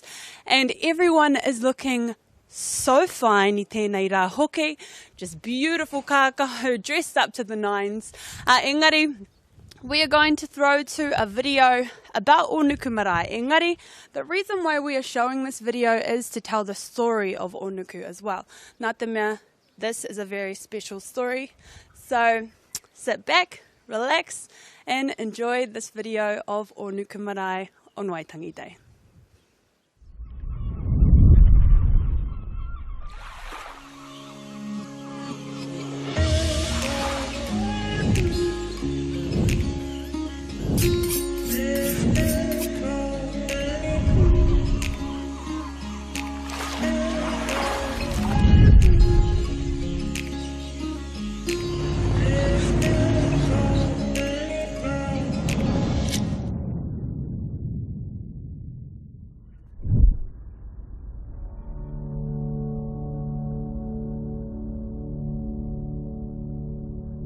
say whether the water quality was much better. It's the more we learn, the more that perhaps clear water doesn't always indicate pure water. We'd get half a sack of eels in half an hour and we'd be only playing because it was so easy to do it.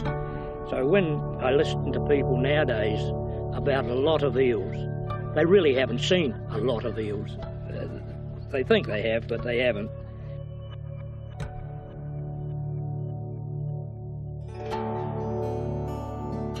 The last wānanga was teaching net making, and Melina spent a lot of hours learning how to do that net making. She really took an interest, spent about 5 hours. The reason why I've come here is to see my net finally being put out to have all the lovely kai. Yeah, so I've got 4 kids living here permanently, and yeah, this is their backyard. So they live and breathe this place. Kei konei tātou, te hapu o ngā tirikuhu Ngai Tahu, te Waihora, te pātaka kai a rākai hautu. We're here today at Lake Waihora, te pātaka a rākai hautu, to ensure that our children understand the significance of this lake. He mea whakahira tēnei tūāhua, I tēnei tū whenua, I tēnei tū moana, mo tātou mo Ngai Tahu. This was a very significant, and still is, a significant water body. It's fed generations and remains one of the main feeding grounds or mahinga kai areas for Ngai Tahu, especially of this district. It's very important to us, and we need to ensure that our kids still maintain their connection. I've only ever seen the lake clear right in the middle 2 or 3 times in my whole life, but it's certainly more muddy now. It's a different colour. This lake is not unlike other water bodies across the country. We struggle with maintaining water quality, and then that has a flow-on effect to what is available for us to actually harvest and eat. People continue to harvest from these places, but the trend of growing contaminations, decreasing water quality, does not bode well for the future.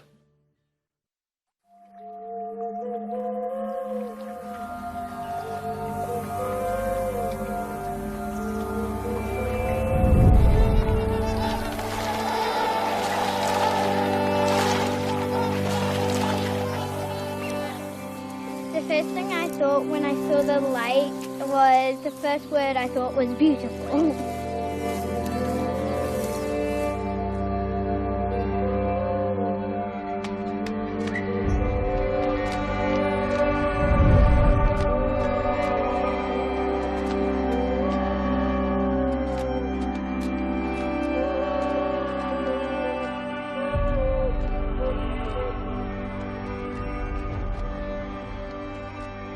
Just went out and pulled in a set net,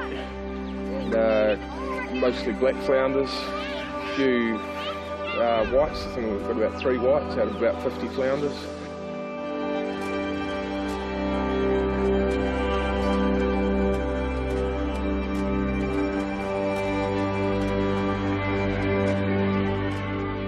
I love being outside, so fun for me. I love to look at all the natural stuff of New Zealand.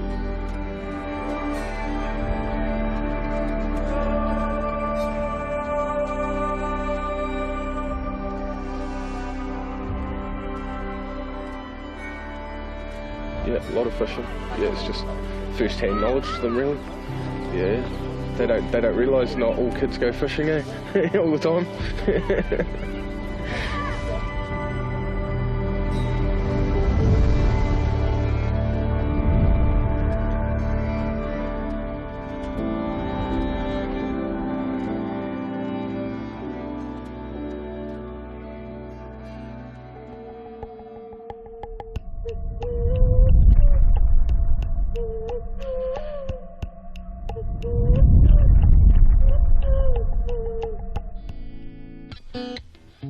We must have caught about 40 eels. Then we hang them to dry, get them nice and dry.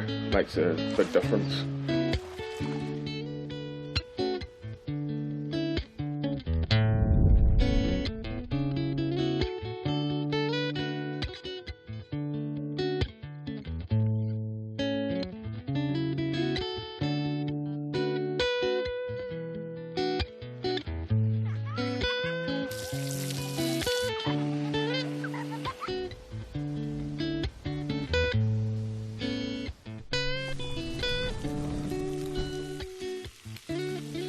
Doesn't really matter how you cook them, as long as they've been processed properly. It's all in the processing. The processing's important. Let's get them right.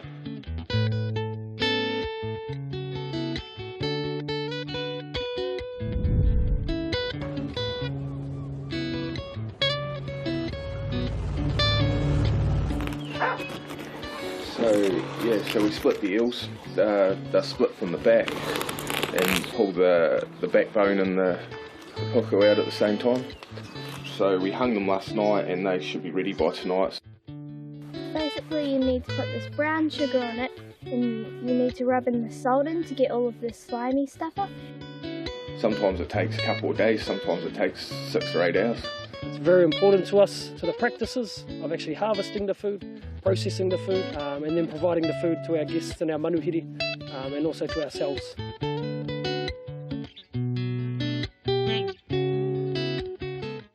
So I grew up in Australia, and this is my first and second time being here. Yeah, this weekend was fun. I think what I've learned is where we gather our food and how to eel, how to get some flatheads, and our people and like our environment and how we used to do stuff with our ancestors, how they did it, and just getting to know how to do that is pretty cool.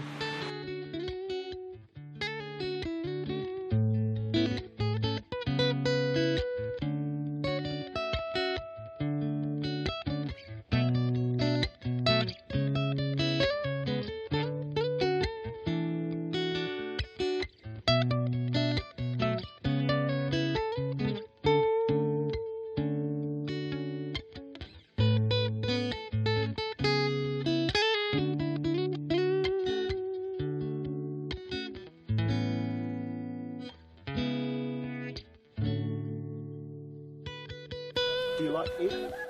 Yeah, eel's delicious.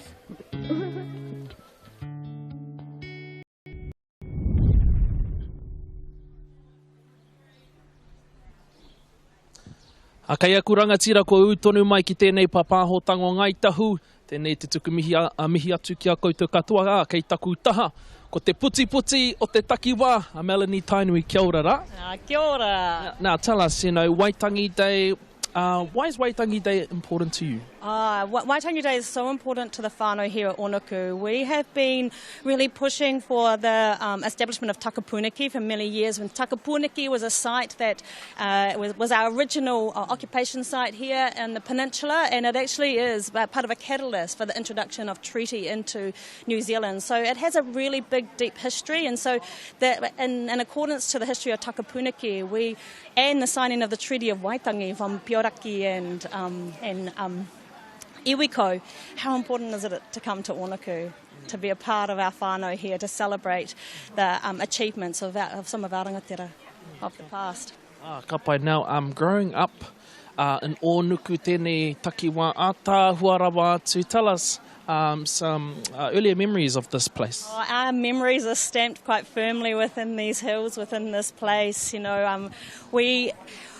Enjoying growing up here was such a joy that you never needed to go anywhere else. This was such a privilege of a place to be a part of.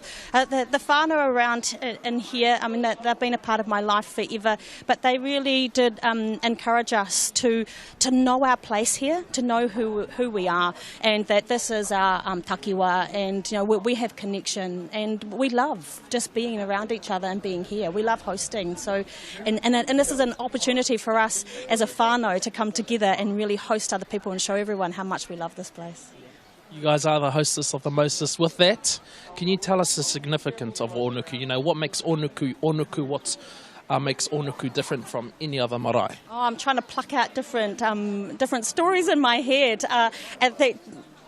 People really come here because of the scenery, and I think that what that really brings to us as a whānau, but also to the wider communities, is the wairua that you feel when you are here. It's a real cleansing. It's a cleansing of the wairua. It's a cleansing of our whānau.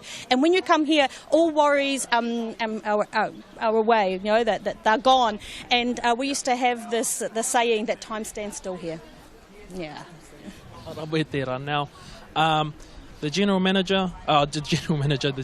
Governor General is here today. How important is to have our Governor General back here in Onuku to celebrate Waitangi Day here today? At this time, the Governor General is perfect for us because we are looking at establishing takapuniki in a way where she can really help guide that. She's been a part of, the Waitangi Tribunal. She's been a lawyer for so long. She's actually got a lot to offer in that space. So we're looking forward to having moments to really talk to her. Yeah. And sorry. So the last time our Governor General was here was in 2009. What were you doing in 2009? Were you here with the celebrations and everything? Absolutely. Where else? Yeah, no, we were here. We've seen so many Governor Generals coming through, and I think one of the most memorable was Paul Reed's, and he came and we had our whare kai had just been built. We didn't have any windows, we had mud all around it, and he still came and he celebrated with us. So, and it's been memorable ever since. The theme today is partnership. Partnership between te iwi me te karona. What is partnership to you, and why is it important? A partnership is important to us because I think we need to really reevaluate what partnership means, and so this is an opportunity for people to come together as equals, as real partners, and see a greater future for our generations to come. And we want to make something brighter. We want to leave a great legacy for our children. When we want sustainability, we want what everyone else wants, and so partnership is the way to get there. So but by having a look around and having a look at the people that are here, and there's such a beautiful energy here, so let's continue that. Yeah. Now I'm looking inside, everyone's having a mean feed, having a kai. Do you have any favourite uncles, favourite aunties on the Onuku? You pin them out. That's right. They're all my favourites. I love them all. And I've grown up with some really integral people that have really shaped my life. My Uncle Piri, and he's become quite the film star, as you'll see on our TVs inside. Uncle Bruce and Auntie Polly, they're just amazing. Auntie Millie, there's so many. And of course, my dad has been probably the greatest influence in my life, because he's always taught us that this is the place to be. Now, on the topic of, them eating and, favourite uncles, kai, I love kai. I love kai, but what is your favourite kai? My favourite Onuku kai, I have these beautiful aunties who love to experiment and with fusion of food, and so I love our vol-au-vents with our karino. It's one of my favourites. I love the mutton bird with our mutton bird boil up with kamo, and I love our watercress soup. I've got to make a plug for that watercress soup. It's beautiful. And where do you get the watercress and all the kai moana? Do you have any spots? You can only marry in to ask those type of questions. Yeah. I'll find you a wife along the way. We love picking. You can actually you go watch my aunties pick watercress soup in their high heels. It's a thing. You can do it. Yeah, no, we have our boat now, so we have access to a lot of our kaimawana here, and it just means that we can put our food comes from our moana to our tables, and that's really important for us. So we have to make sure that we are really good kaitiaki in that space. Yeah. Patai whakamutinga, where are your hangout spots? Where's the go-to in the takiwahi? It's funny that you ask a pa kid that, because when we were growing up, me and my friend, we used to love running around here, and you had to try and be invisible. So we found this one spot, which was a little cave spot, which was like a cave that was dug into the side of the bank, and we used to snuggle up in there, not knowing at that time that it was actually an urupa, a kate mamoi urupa. And so why it was so warm was those tupuna were hugging us. So we used to find great spots around here, especially that tree up there. That was a really good spot too. So, yeah, beautiful place to grow up. And a beautiful place it is. E te rangatira Mel, ko tai ki te whakamutinga o tēnei uiuinga, ngā mihi nunui ki a koe, whakawātea mai ki te kōrero ki a hau. And I'd like to thank you for having a chat, having a kōrero today. Kia ora rā, Mel. Ngā mihi. Nō reira e te iwi e tatari ana te tumu whakarai e te mea Leanne, the Honourable Leanne Dalzell. Nō reira nau mai hoki mai ki Onuku and acknowledgements to you. So we'll start us off with how's today been for you? Oh, it's been wonderful so far. It's interesting because, of course, the last time that we came here for when Te Runga o Ngai Tahu was here, which was 3 years ago, it was an absolute scorcher of a day, and it did lead somebody to say that you would either freeze or fry. But today, even though the weather has been a bit chilly to start, and it's coming right now, the warmth of the welcome has made up for it completely. Beautiful. Rawe tērā. Now, you're going to be conducting the Citizenship Ceremony later on. Tell us, why is it significant to have this celebrated here and the ceremony here? Why is it significant to have it here in Onuku today? Well, I think that to hold the first Citizenship Ceremony of the year, because we do Citizenship Ceremonies every month, to hold the first one here on our founding day, Waitangi Day, is really meaningful. So it, and here particularly on Onuku this time when Ngai Tahu comes here. And I think it's been really helpful to explain to people that the treaty was signed in 3 places, so every 3 years they come back to this place, and that makes that special. And in the other 2 years we hold Citizenship Ceremony on the other marae. So we've formed a relationship with all the Papatipu Runanga in our area.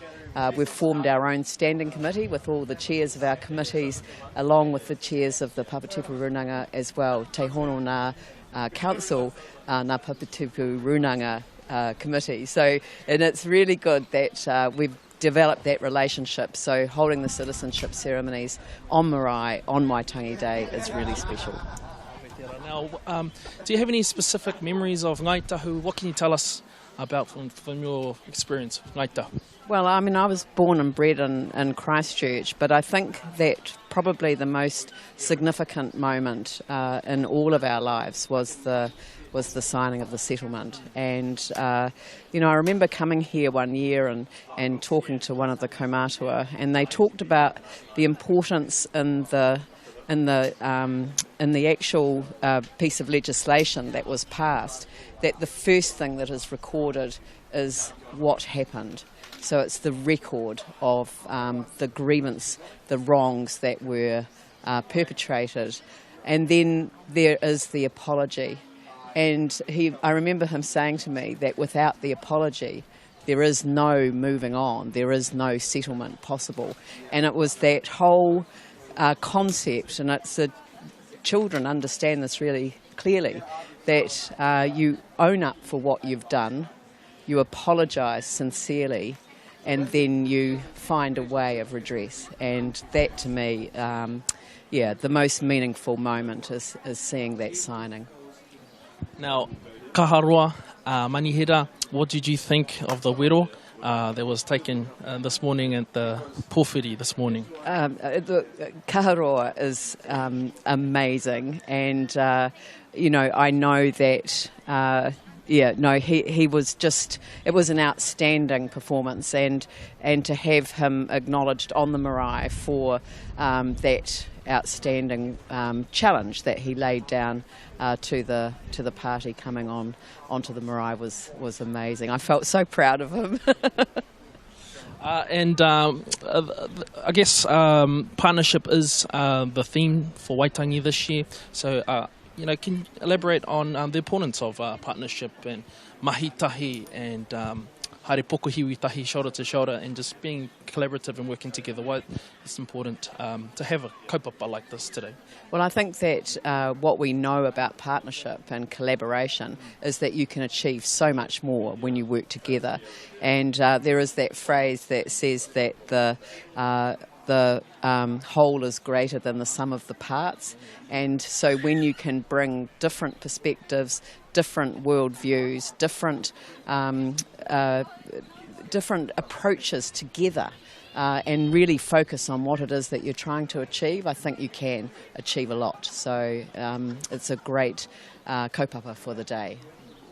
Now, going back to Gabrielle and Akaroa, and can you tell us, what are the roles and the mahi behind, the likes of Akaroa and all them? Well, when I became the mayor in 2013, we arrived into the city council, which had, over 2,500 employees, and they didn't have a Māori advisory capacity, and often would look to individuals who worked for the council who were Māori to seek advice, and we felt that it was really important going into the 21st century that you'd want to have very clear, articulated advice to support the ability to work in partnership.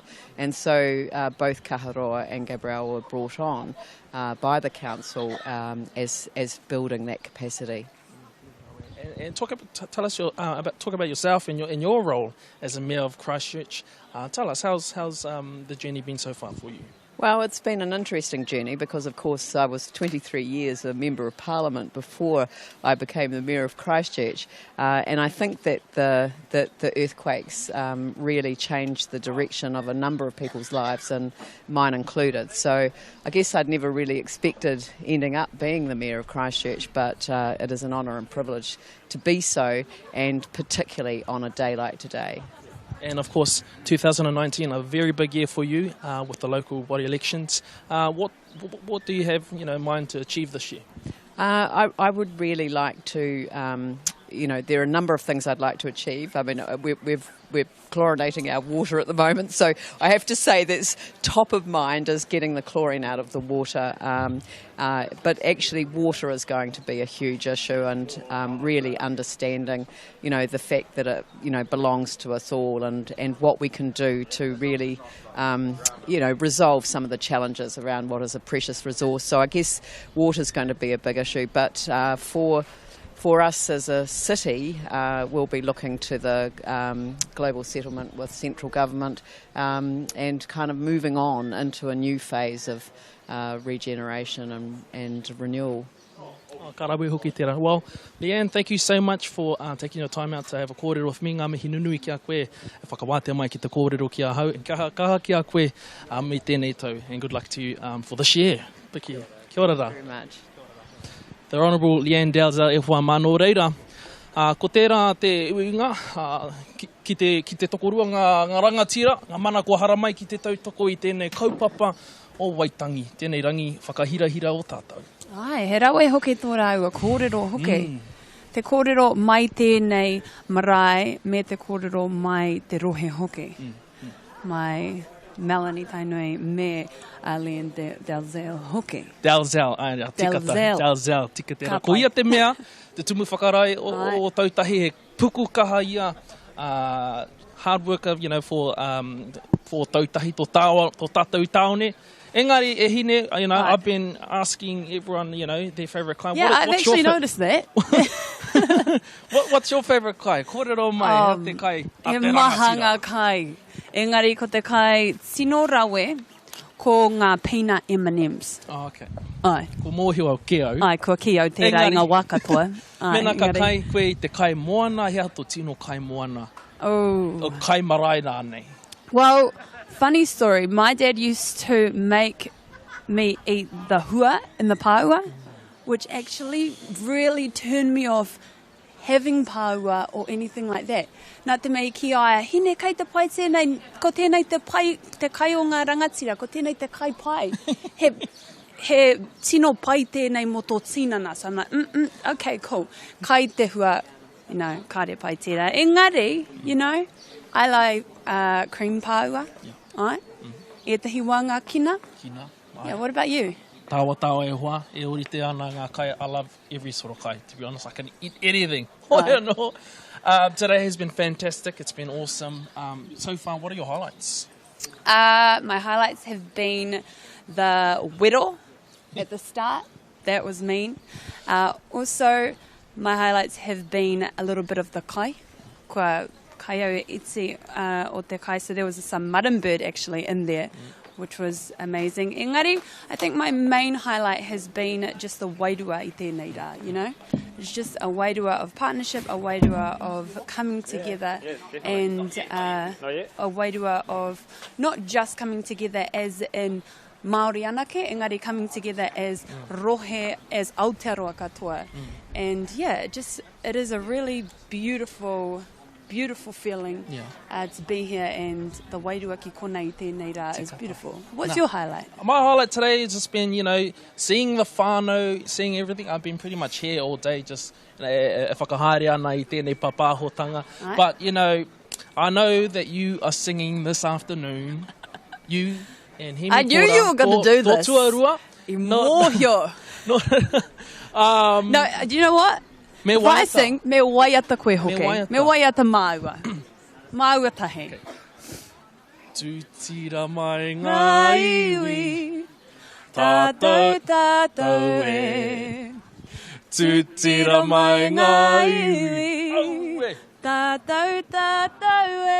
Ei, whai a te maramatanga, me te aroha e ngā iwi, kia tapatahi, kia kotahira, tātou e. Ei, tātou, kei a te rakuraku, tātou, tahiru atu, ei, te tae te kaunte, hoi anō, tēnā koe hine. E kore au e mahi anō, Whai tērā. Yeah, I will not do that again, just, letting everyone know. Engari, Speaking of waiata, actually, I've been hearing... Yes, waiata, ko kite I etahi a kapa e tūtū ana ki te mahi kapahaka, and also matatini, of course, is happening in, within 15 days. Taku whakapai, 15 days to 19th to the 24th. Ai, a ka tū ki Wellington, ki te whanganui ātara, ki te upoko o tika. Ai. Ka haere koe hine?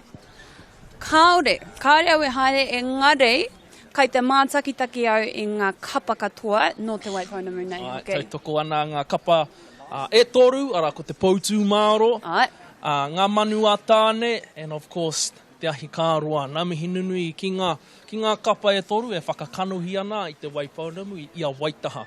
Reira tēnei au ka mihi ake hoe, no e hine, ka tuku te rākau whakapāho ki a koe, mai uitea tō tātou rangatira e whai ake nei. Ai, ka whai, kia ora piki.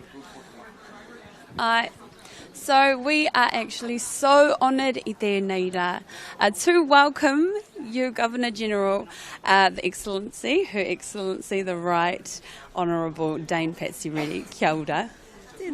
Kei te pēhea koe I tēnei rā. It's wonderful to be here. Thank you very much for inviting me.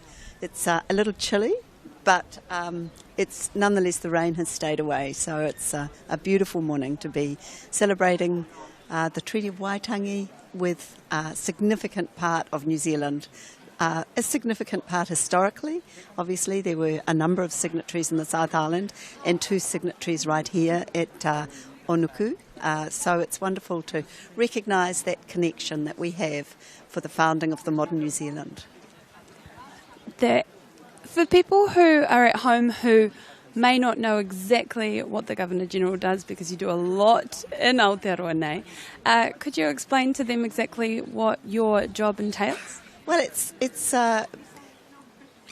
appropriate that I talk about it today, because I guess if there's anything that symbolises my job, it's the Treaty of Waitangi, because that was a treaty between the Crown, not the government, the Crown, so represented today by Her Majesty Queen Elizabeth, and the Māori, the iwi of New Zealand. The Crown is now represented in New Zealand by the Governor-General. So immediately on signing the treaty, Governor Hobson, who was the signatory for the Queen, became Governor and then Governor-General. That happened when New Zealand became independent. We changed the name to Governor-General. But I'm in an unbroken line of Governors and Governors-General through to today to represent our Head of State, the Queen, and the Crown in New Zealand. Now, my job is not to run New Zealand. Obviously, that's the Prime Minister and her cabinet and her government. But I am representing the Head of State, so it's a governance role. I've got a ceremonial role. I open Parliament. I appoint the Prime Minister once we've had an election. I close Parliament. I have various institutional engagements with our military I'm the Commander-in-Chief for the military, and I also hold investitures to honour New Zealanders when they've been granted significant honours. So I'm just representing the Queen here in New Zealand. But as well as those ceremonial roles and protocol type roles, I have the constitutional role. So every law that's passed, I sign it, just to confirm that this is the law as it's been passed. I hold executive council with the government, with cabinet ministers each week to sign into effect any regulations and significant documents, significant appointments. And as well as that, I have an international role. I'll represent New Zealand on occasion internationally, and most recently with World War I 100 commemorations. I was privileged to go to Le Quesnoy just last November, and also other places where we'd fought battles and had significant commemorations. And then I have a community role, and in a way this is a little bit the community role too. That's the bit where I get to choose what I do. So that's going around New Zealand, speaking with people, celebrating New Zealanders' success, encouraging, highlighting the things that I think make New Zealand great. And that's when I get to come to places like Onuku and talk about the wonderful work you're doing here to support our environment and the kaitiakitanga and manakitanga of the people down here. Well, speaking of being at Onuku, do you come here much? I've never been to Onuku before. I have been to Akaroa, but not down to Onuku. So not down to the marae, but I often go to Ototahi, and I've spent some time recently at Te Waihora. Really had a fascinating time looking at the amazing work that's going on to recover that catchment area and to protect the wetlands and wildlife of that significant lake area in New Zealand. So I come down to the South Island, Te Waipunamu, fairly regularly, I'd say every month or two. I will be down here, but I guess I'm travelling around New Zealand a lot. So. Do you have any family connections here? Do you know, I don't, not in recent times, except, actually I shouldn't say that, I'm pleased my husband isn't here. My husband was born in Blenheim, so he is a South Islander, yeah, and comes from Blenheim. But my own family were North Islanders. So thank you so much for being with us today and talking with us, and it's an honour to have you here at Waitangi and at Onuku today, and yeah, thank you so much for taking time to having a kōrero with me. Kia ora. It's my pleasure and my privilege. Thank you.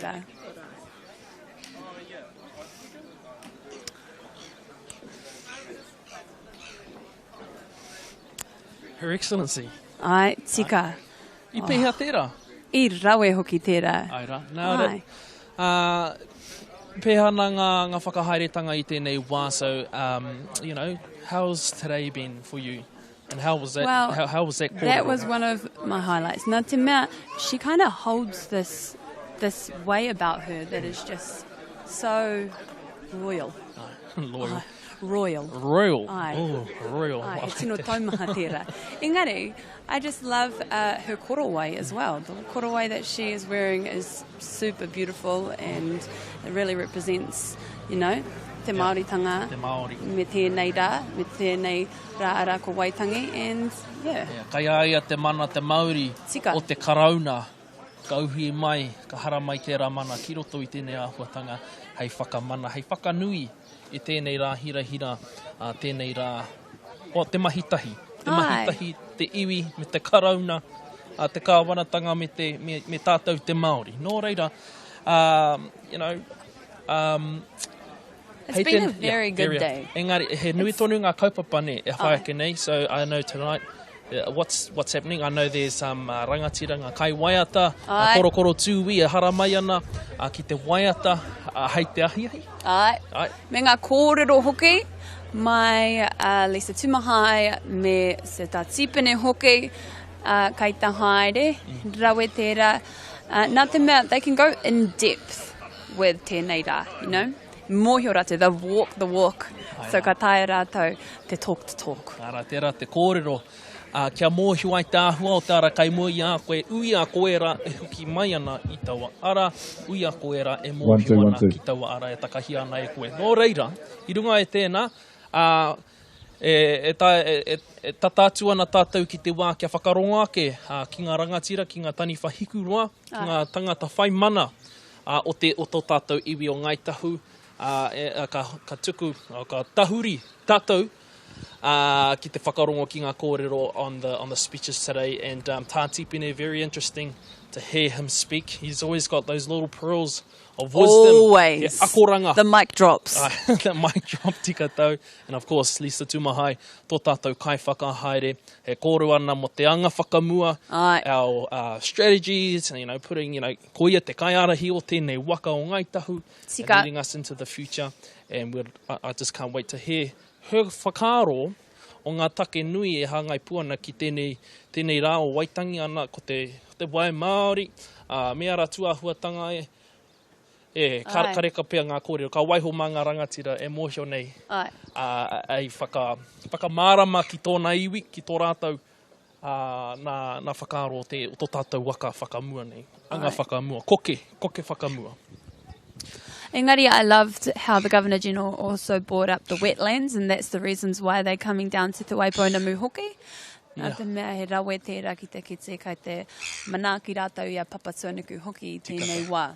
Ko haere mai aha kua uai nei e te ua, ka haere tonu mai ki te tautoko i a Waitangi. E hoa mā, i tēnei wā, kua rite, kua āhua rite, ngā kai kōrero, ka kōrero a kua nei, no reira, ka tahuria te tātou ki te whare, kōrero, hei reira tātou whakarongo atu ai ki ngā kōrero. Kia tahuri.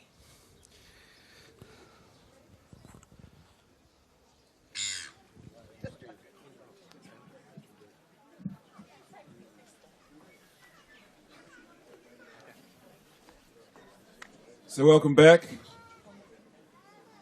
I'd like to welcome back everybody. I'd also like to acknowledge those of you who are watching on the net. Welcome and enjoy this, the rest of our morning. We're going to start with the Keynote Addresses. I'd just like to acknowledge all our new citizens as well. Without further ado, I'd like to invite the kai whakahaere of Te Runanga o Ngai Tahu, Lisa Tumahai.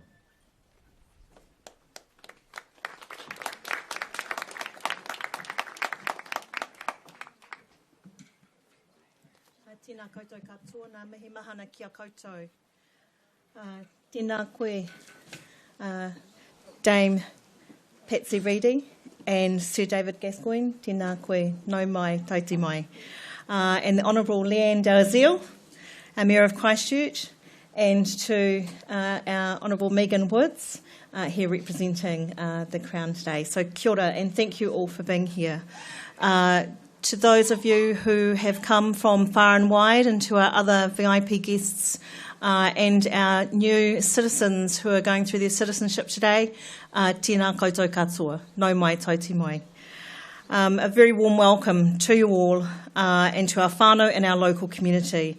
And of course, to Ngai Tahu whānui, thank you for all being here today, and a special greeting to those of us who are joining online via the live broadcast. I'm proud to address you all in this very important day, standing in the historically significant spot where rangatira, iwikau and tikau signed Te Tiriti o Waitangi in 1840. Thank you to Onuku Runanga and to the whānau of Onuku for welcoming us back here to your marae to commemorate this day. Over the years, there has been much discussion on whether we should celebrate or commemorate Waitangi Day. We've tended to use the word commemorate in recognition of the fact that the principles of Te Tiriti were not adhered to, making it clear that the negative consequences of signing for Māori were in no way something to celebrate, no matter the original intention of the document itself. The signing of Te Tiriti is broadly acknowledged as the catalyst that forged the nation of Aotearoa, and it is considered to be the constitutional document that guides the relationship between iwi, Māori and the Crown. However, it is also true that following the signing of Te Tiriti o Waitangi, Māori suffered extensive dispossession of land through a series of dishonest transactions and confiscations, and through the selective and unfair application of legislation. These factors led to poverty, disenfranchisement, and the near destruction of our way of life, our language, our culture, our well-being. This is why we have always considered it to be more appropriate to commemorate the signing of Te Tiriti o Waitangi on this day. In saying that, in recent years, there has been change for our people, a restoration of justice and the return of some of the lands and rights that we had been stripped of. This must be acknowledged. Generations of Ngai Tahu whānau worked tirelessly to progress Te Kirimihi, the Ngai Tahu claim. After years of negotiations with the Crown, Ngai Tahu received a financial settlement in recognition of those historical breaches and the tremendous loss our people have endured. As part of this settlement, then Prime Minister Jenny Shipley visited this very marae in 1997 to deliver an apology on behalf of the Crown for the wrongdoings that Ngai Tahu experienced. In the last 2 decades, iwi across Aotearoa have been progressing and completing settlement negotiations with the Crown.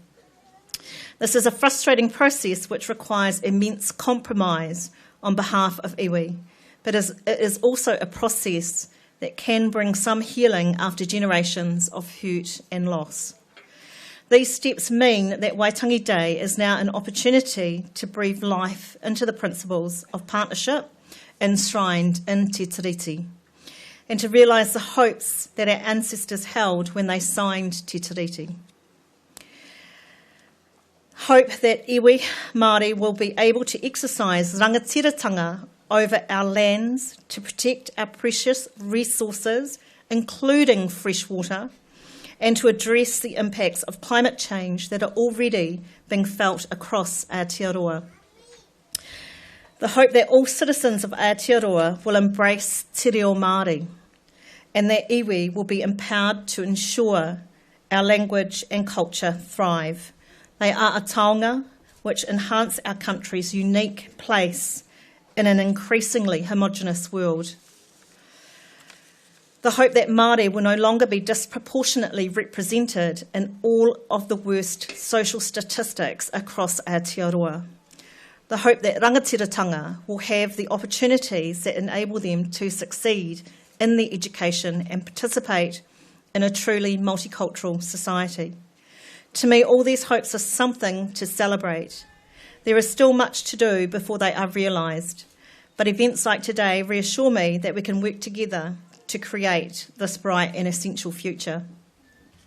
While we commemorate the signing of Te Tiriti o Waitangi, let us celebrate the principles of partnership between Crown and iwi Māori, a partnership that is based on mutual good faith, cooperation, tolerance, honesty and respect. After all, the fact that we are here today, we welcome new citizens to this country, is a living example of one of the central tenets of Te Tiriti, enabling tangata whenua and tangata Te Tiriti to lead together in Aotearoa. That is indeed something to celebrate. So tēnā koutou katoa, and I wish you all well for the rest of the day. So kia ora.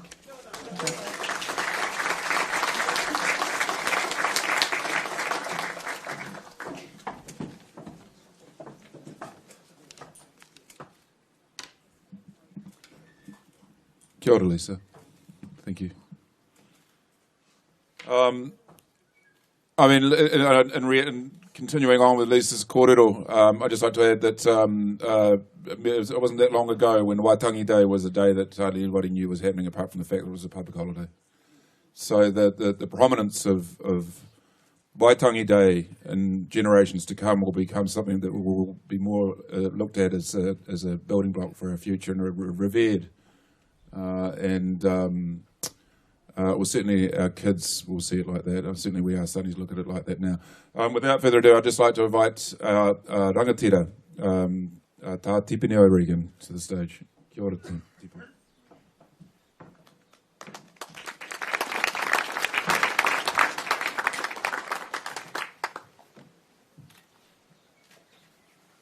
E aku rihi, e aku rahi, e raurakatira mā tēnā koutou. Kei te mihi atu kia kōrua e te pai o te kuini, te kawana tērana rā me tōna o rakatira, tēnā kōrua. O te tumuaki o te tāne nei o Tautahi. E taku hoa, tēnei te mihi atu ki a koe lean. E te minita, tēnei te mihi atu tō tai mai, nau mai, koutou. Kai te tautoko te mihi o te mana whenua ki a koutou.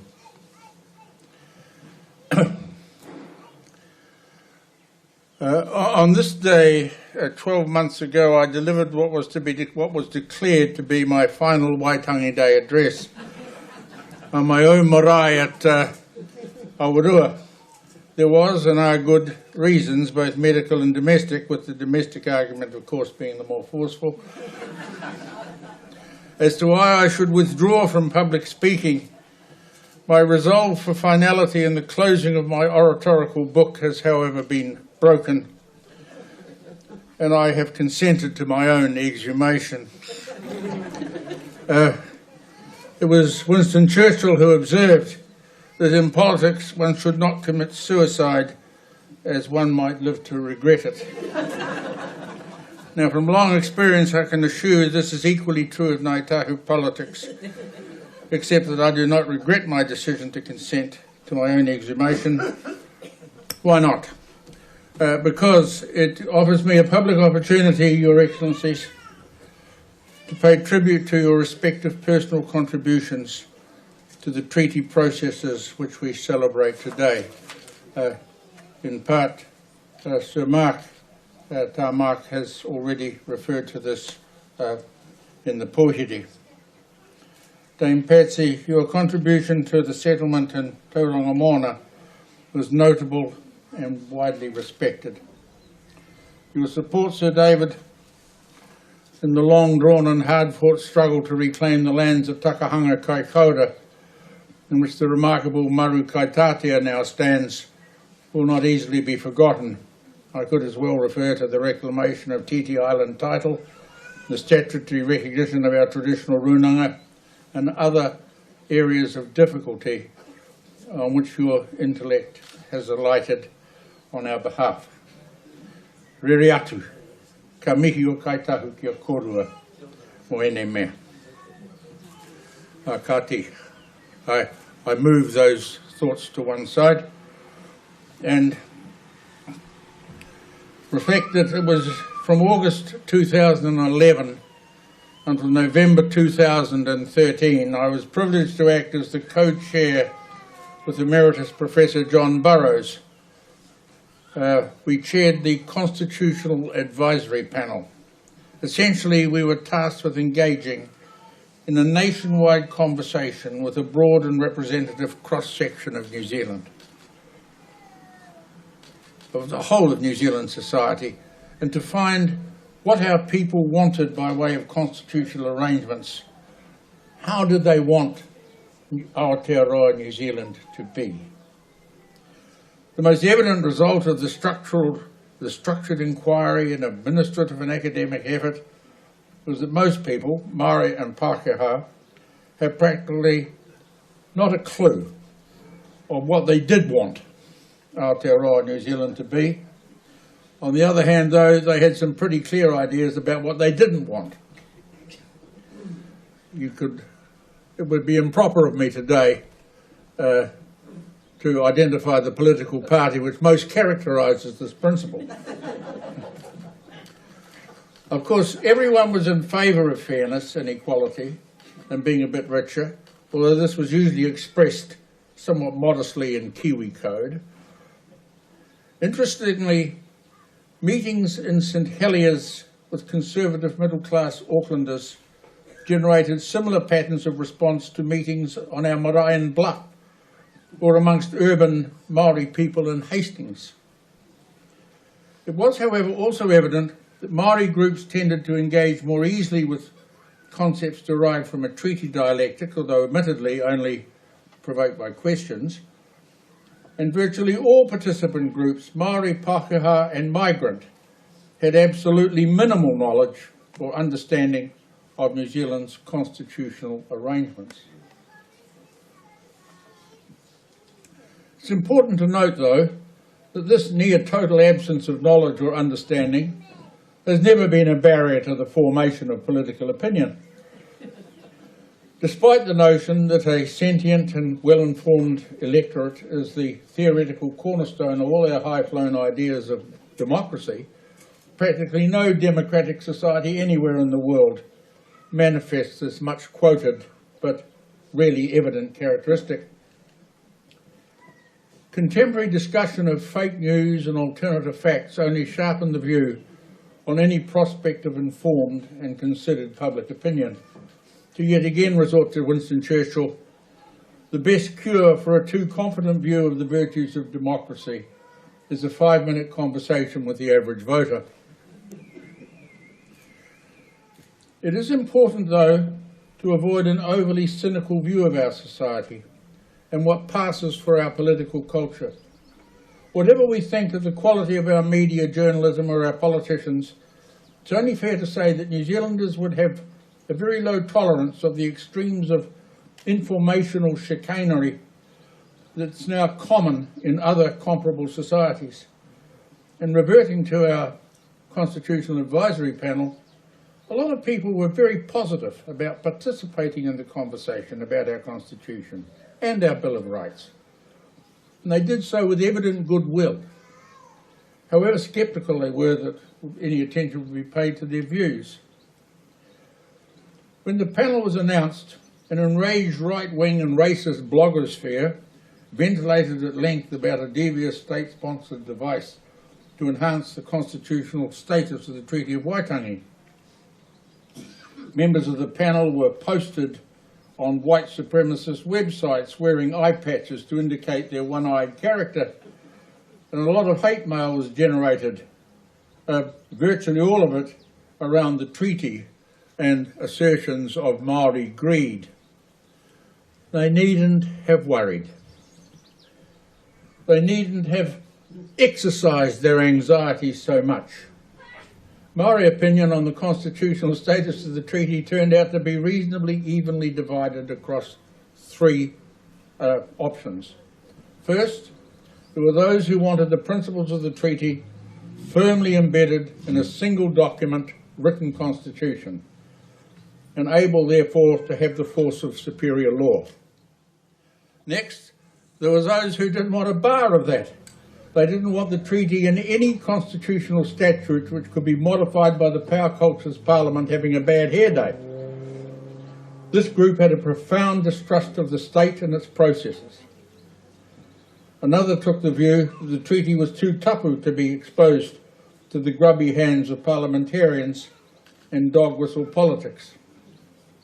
And then finally, there was a bunch who wanted the treaty to sit outside the Constitution, somewhat like the American model, and be a point of the American Declaration of Independence, be a point of reference to it.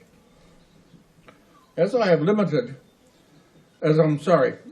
indicated, although the informational level underpinnings the conversation might have been lacking, the positions arrived at in discussion, however instinctual, were substantially at odds with all the assumptions of the white supremacist lobbies and their blogosphere of a mere 3 years earlier, when we began the task. Both Māori and Pākehā opinion had shown itself as being measured, considered and civil. While there's much more talking, of course, to be done on these questions, it was nonetheless a conversational beginning marked by mutual courtesy.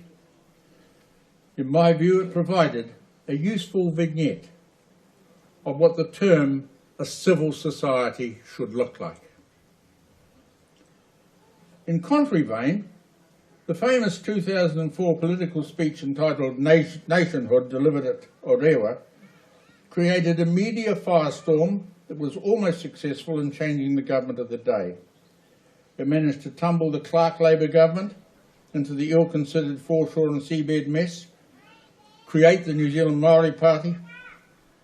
My substantial file on the Orewa speech, media file, offers an extraordinary accumulation of insight into the various psychoses that have historically infected Kiwi culture and which have left so much scar tissue on our heritage. Consider, if you will, the comparative impact of the most recent brash march onto the field of race relations is Hobson's Pledge campaign launched in 2016 to the cheers of the usual assembly of suspects. Audrey Young, the New Zealand Herald political editor, commented, "Just awful. It's hard to see the new brash vehicle getting the traction he got in 2004. While Hobson's Pledge might yet be dog whistled back to life for a general election or some such event, Young's comment has thus far turned out to be a significant understatement. But why? What is it that's drawn so much of that ugly venom from our national interaction and sent it off in the short 12 years since Orewa? After all, institutional racism and white supremacist sentiment has been endemic in our political system since the 1860s. Why did the clumsy misuse of Hobson's 1840 observation not cause yet another massive ventilation of cross-cultural bile? Indeed, I invite you to consider in contrast the recent near explosion of media coverage of Te Reo Māori and the journalistic discussion of our race relations just in the last 12 months. This has surged in the past year. Where did all that sense of enthusiasm come from? What's changing? What's happening to us?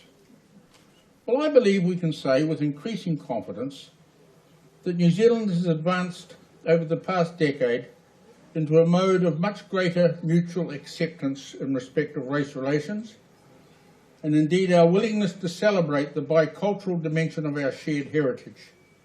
Our society has managed successfully to digest the reassertion of Māori cultural singularity and to value the way in which it brings vibrancy to our national identity and enhances it with colour and distinctiveness. But these observations are rather more commentary than explanation as to cause. I think the change has come, more than anything else, from the dissipation of fear.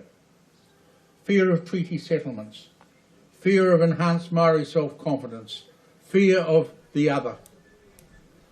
The removal of anxiety from the lobby-induced fear of property loss and exclusion. Compare the hype and the tension occasioned by the Ngai Tahu and Waikato Tainui treaty settlements, which are now over 20 years old, with today's process. There have been so many and with such apparent frequency that they now struggle to be mentioned in the national press. The public have, I believe, absorbed the truth that despite all predictions, life as we know it has not been destroyed and there's even been a bit of upside. That said, I of course agree with Gareth Morgan about the extraordinarily modest, minuscule even, scale of compensation in comparison to the value of the loss suffered. I need go no further. That is common ground with most of us now. I want, though, to note with clear approval the establishment by the previous Minister of Treaty Settlements of a post-settlement commitment unit. One of the problems of the early settlements has been the rapid onset of bureaucratic amnesia and a struggle to secure aspects of settlement implementation. On occasion, there has been this has been a consequence of state restructuring, and in others, a failure to ensure effective policy succession. I believe this phenomenon has been most plainly evidenced in the fisheries policy area, about which we've had some recent news, but it's also been a perennial problem for DOC the Department of Conservation, which has devoted the last 3 decades to asserting what Section 4 of the Conservation Act does not mean. That is the treaty clause of the Act. It is to the great credit, in my view, of our present government that it has incorporated this function introduced by their predecessors into the new Crown Maori Relations portfolio, Te Arawhiti, under the responsibility of the Honourable Kelvin Davis and the new head of the Department of Justice. The short point is, of course, that there are many long-term arrangements effected by treaty settlements, and the memory of the state remains subject to a triennial lobotomy. There must be some device working to ensure that agreements are not forgotten but instead endure. The Crown's effort in establishing and now continuing this unit is more than commendable. It could well serve to allay the fears of those worried about the trends within contemporary democracy and state institutions. I also want to stress, though, that the need for a treaty settlements commitment unit is not necessarily a response to an inherent and racist malevolence on the part of the bureaucracy of the settler state. The ailments of the state are more to do with memory loss. The unit, though, should prove a valuable precautionary tool, but it can never on its own be enough. The responsibility for durable sentiments is not just on the Crown side. Our treaty-based culture requires a bicultural commitment. Māori, and today I emphasise Ngai Tahu, must not be passive recipients of benefit in our nation's forward evolution. Because history is a linear process. It is not inherently progressive. It can retreat just as much as it can be said to advance. And a pessimist would look at the international news for clear evidence of that view.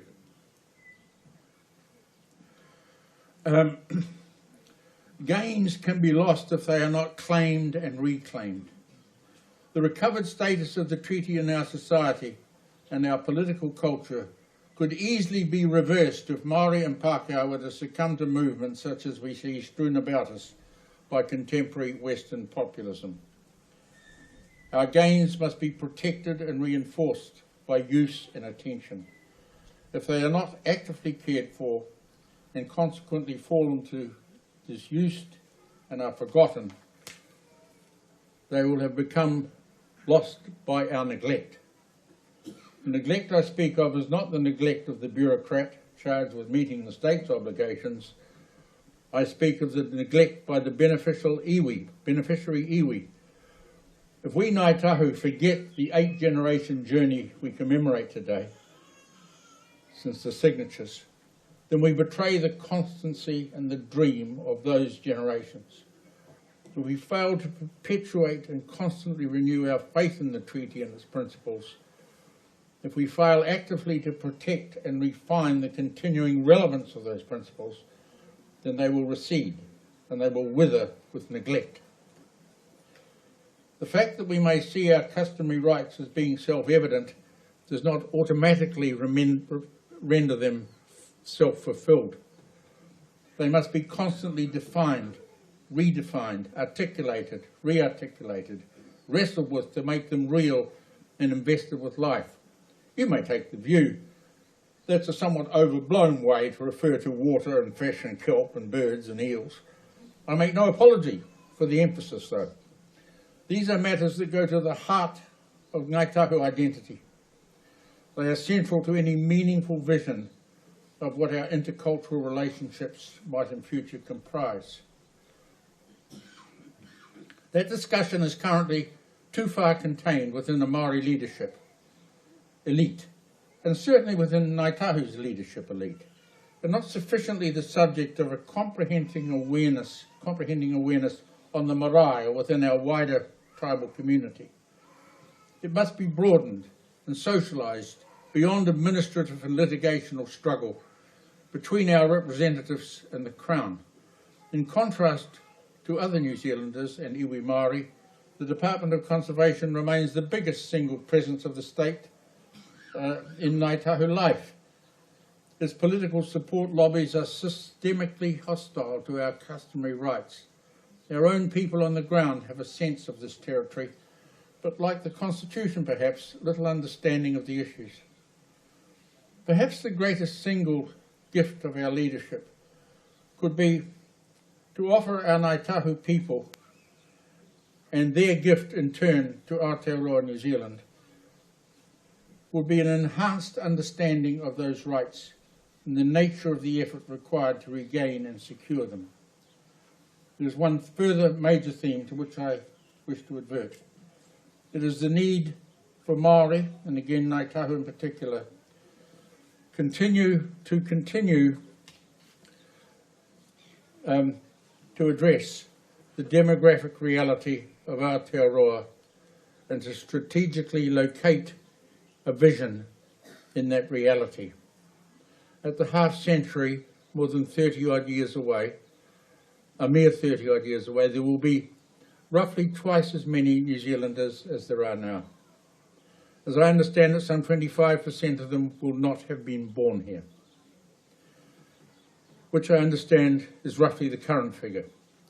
Pākehā will still predominate, but will be disproportionately old, and the Māori and Pacifica conglomeration will, together with the third largest component of Asian people being second, the Māori and Pacifica grouping will remain as now overwhelmingly young. What will be the status and the standing of the treaty and the treaty principles in that context? What will be the standing of those questions which the Treaty Settlement Commitments Unit is dealing with now? What will be the political climatology of a society in which an ageing superannuitant Pākehā population is living on taxes generated overwhelmingly by a younger, non-white population? What does the population distribution of that future look like? Absent any national population policy and a less than half-hearted approach, I'm not deliberately getting at the Minister. She just happens to be on guard today. But a less than half-hearted approach to regional development, where does it leave Te Waitangi, this island? Indeed, the whole nation south of Lake Taupo. The great lump of population north of Taupo already consumes more than it produces. The gross national product on which we all ultimately depend is disproportionately generated from increasingly depleted regions south of Taupo. Scottish referendums and American Rust Belt revolts begin to look less mysterious and distant. In this emergent scenario, which our political culture seems incapable of addressing, at least openly, the treaty values which have been nursed through past generations and restored to a sentient life in our own time are going to have to be re-articulated, rethought, redebated and reimagined. Māori, and again Ngai Tahu, cannot abandon discussion to the lawmakers, the administrators, the officials. It's a conversation which reaches out beyond academics writing footnoted letters to one another in referee journals. As a tribal nation, we must be taking a leading part in that emergent national conversation. It is our challenge as we today commemorate the remarkable event arising from the elevated decency of Normanby's instructions to Hobson to commit ourselves to that forward conversation. That dream of what Aotearoa might yet become must reflect our own dream of what we want our Ngai Tahu culture to be, together with its identity, as one of the core components of that future. We cannot today predict the shape and form of our future. We can, though, be confident that it will be very different, as different from our world, from that of our parents, let alone that of our grandparents. Let us resolve to grow our dreams to focus on the dream, on that larger dream, and determine that we at least will focus on the great challenge of giving substance to a refreshed articulation of intelligent democracy, in which intercultural decency and a more culturally accommodating rule of law can stand out against the barbarians at the gate. Whilst I've only ever held the mandate of Ngai Tahu, I send this call beyond Ngai Tahu to our fellow New Zealanders. Ka iwi mana whenua me ka takata tiriti, to the people of the treaty. We stand in our place to Waiponamu as takata whenua. They stand here as takata tiriti. They are New Zealanders by right of treaty. The principle of the treaty are as central to their future as they are to ours. And those of you who are to take that oath today, we mihi to you and we welcome you amongst us. As we stand witness to Western democracy cannibalising itself at the hands of its own homegrown mob, chanting its own alternative facts and post-truth realities as it goes to its own doom, know this, e karema, we do not have to follow.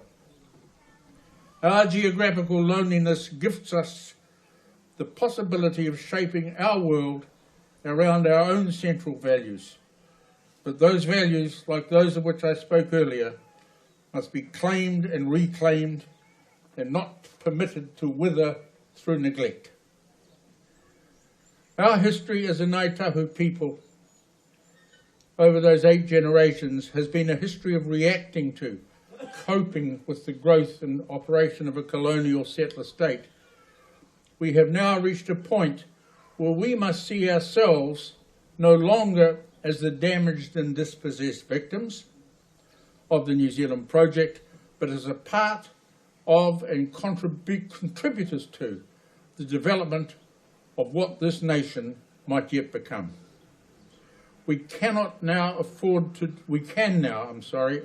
dream, and we have the resource and the human capacity to dream. What we cannot afford to do is fail to dream.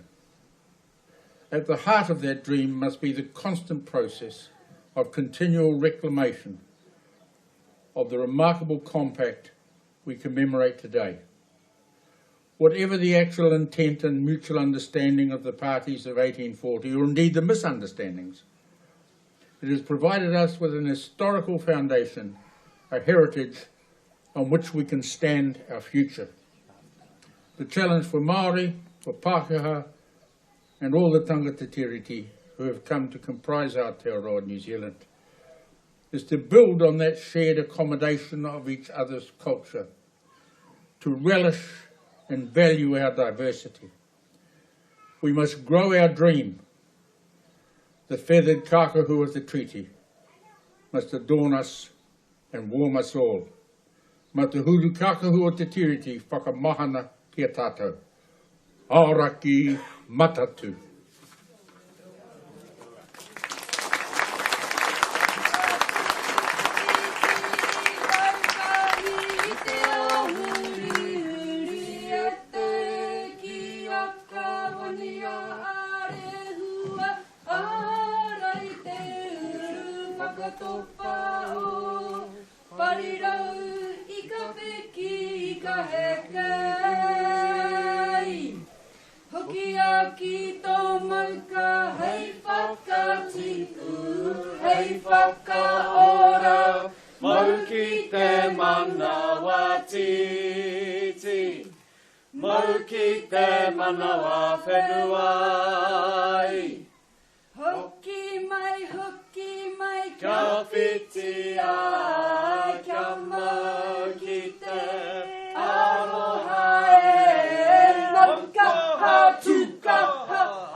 And I promise you, Your Excellencies, this is my last truth for the day. You only get exhumed once.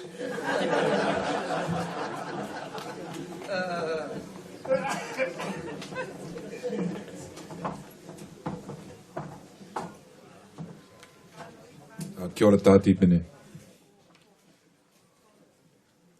In summary, our future is bright.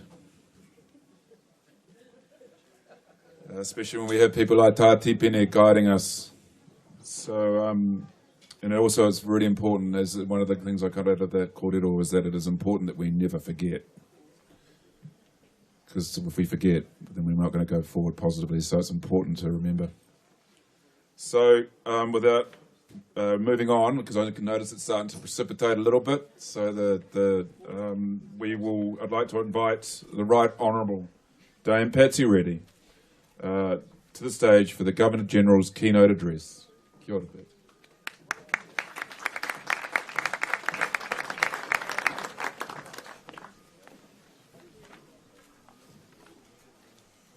Kei aku rangatira o Ngai Tahu, tēnā koutou. Nau rā te karanga, kia hara mai ahau, I tēnei rā o Waitangi. Nau anō te tino mōhio, ki te manaaki tangata. Nā reira, aku mihi nui, tēnā koutou katoa. Thank you very much for inviting me to join your Waitangi Day commemorations at this historic marae. It's a privilege to spend part of our National Day in this beautiful bay in Te Waiponamu, so thank you all in Ngai Tahu for making this possible. Lisa, thank you for your warm words of welcome and introduction. Tā Tipene, well, it's a tough act to follow, isn't it? I cannot hope to compete with the wit and erudition of Tipene, and I don't have any jokes in my speech. But in particular, I'd like to comment on his encyclopedic knowledge of our history and say to all of you, don't you feel now that you want to go away and learn some more about our land and our people and what made our nation? So Tā Tipene, thank you for your reflections on Te Tiriti o Waitangi and Ngai Tahu's history in particular.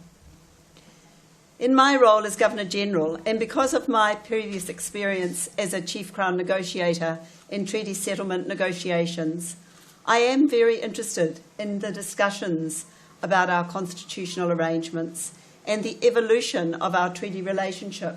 So it was particularly interesting to hear Tā Tipene's views today. When Captain Bunbury was dispatched by Lieutenant Governor Hobson and presented a copy of Te Tiriti here on the 28th of May in 1840, your tipuna must have deliberated about what Te Tiriti might actually mean for them. I imagine that recent history was in their minds, such as the role played by Captain Stewart in enabling the massacre at Takapuneke, the protection of the rule of law and an opportunity to regulate Pākehā activity could well have been a motivation for Iwiko and Tikiao to add their signatures. As the iwi with the most extensive territory in Aotearoa and with already established profitable economic relationships with Pākehā, Ngai Tahu had the most to lose. And Te Tiriti appeared to provide protection of your rights and control of your lands, your rivers and your lakes. Subsequent events and treaty breaches dashed those hopes and the hopes of generations of Ngai Tahu. I salute the strength and resilience of your tipuna who kept up the fight over many years to obtain redress from the Crown. I imagine it was a truly momentous occasion when the then Prime Minister, the Right Honourable Jenny Shipley, delivered the Crown's apology here at this marae just 21 years ago on the 29th of November. It was the beginning of a new era for Ngai Tahu, with a new set of challenges, but also opportunities to build a sustainable future, consistent with your values, for an iwi that is widely dispersed across many different regions. In recent years, there have been extraordinary demands on Ngai Tahu's generosity, in particular following the earthquakes in Canterbury and Kaikoura. In both instances, the manaaki of marae was made available to everyone, Māori and Pākehā. You walked the talk of the whakatauki, manakitia te tangata, ahakoa ko wai, ahakoa ko nohere.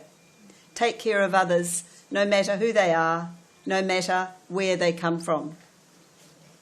I visited Onuku Marae a few weeks after the Kaikoura earthquake and heard for myself how Ngai Tahu manaakitanga had been extended to tourists as well as locals.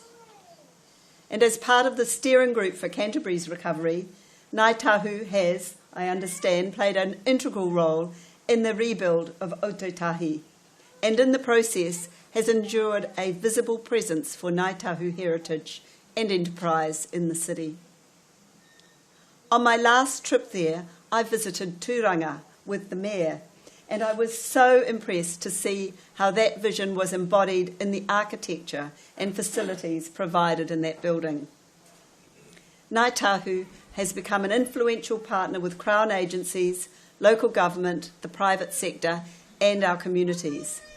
And I understand that there are exciting new opportunities for investment, training, housing and employment in support of Dunedin's new hospital and waterfront developments. Your focus on education, tourism, business development takes a long view with the goal of empowering communities and providing intergenerational benefits.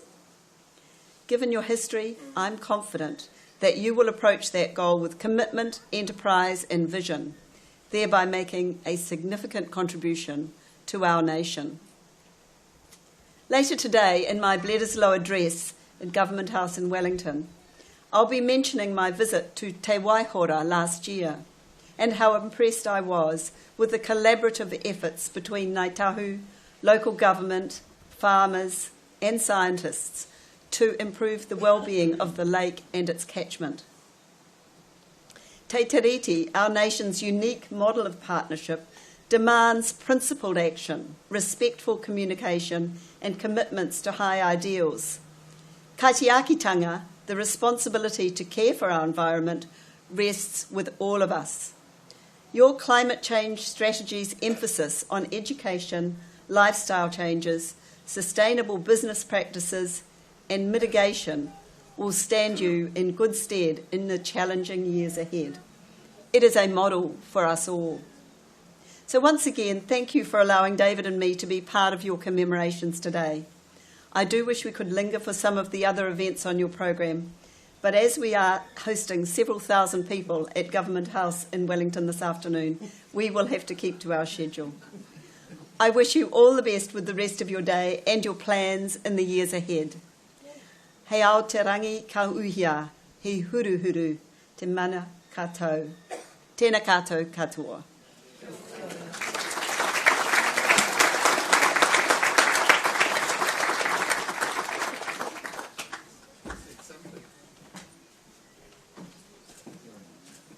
I've got two singers.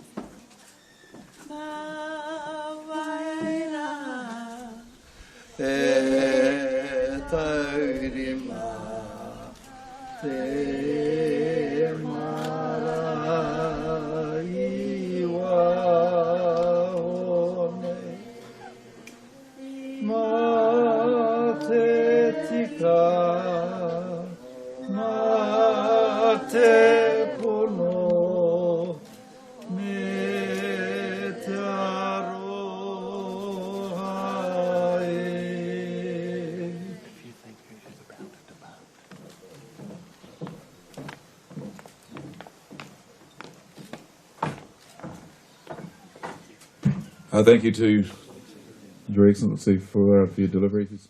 Welcome back to the live stream here at Onuku Marae for Waitangi Day.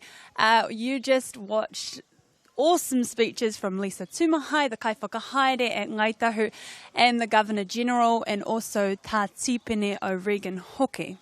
Ko te kai a te rangatira, e hoa ma he kōrero nora e ipai a te whakarongo ake ki ngā kōrero, ko kōrero tia e ngā rangatira.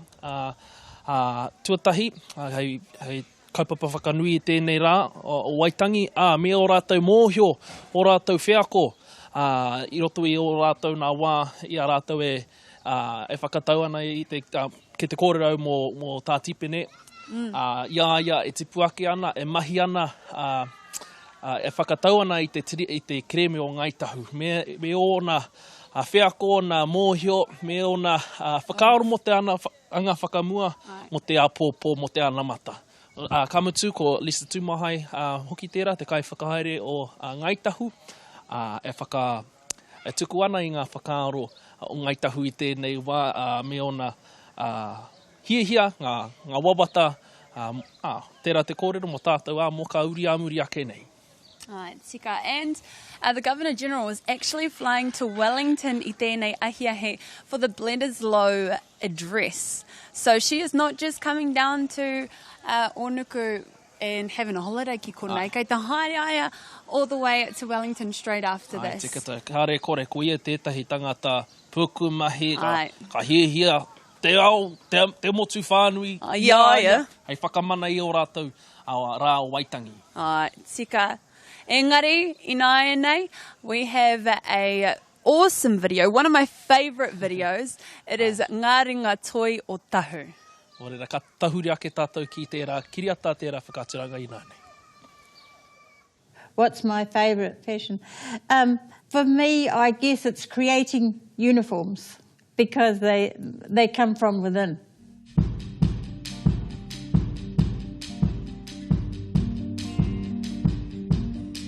I'd go to bed and I'd be thinking about, all right, the group needs a new uniform. How can I make this different from any other uniform? A lot of times in the middle of the night I'd wake up and think, oh, I can do that. and it sort of stems from there. Yeah. And so the next morning, as soon as it's sunlight, if you like, we're up running around trying to find the materials because it's still there.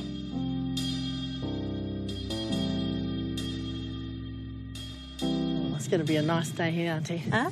Nice day. Yep. Yeah. Whaia ki te uru tapanui a tāne, tāne te waiora, tāne te pukenga, tāne te tokorangi. Puta ki te whaiau, ki te ao marama. Tū te kana, tū te maraka, te tuhi te rarama e noho te matara nei. Tūturu mai kia whakamaua kia tīna. Haumi e, hui e, tāi ki e. Look, one's going up on the top. Oh, yes, Tai. Jumping.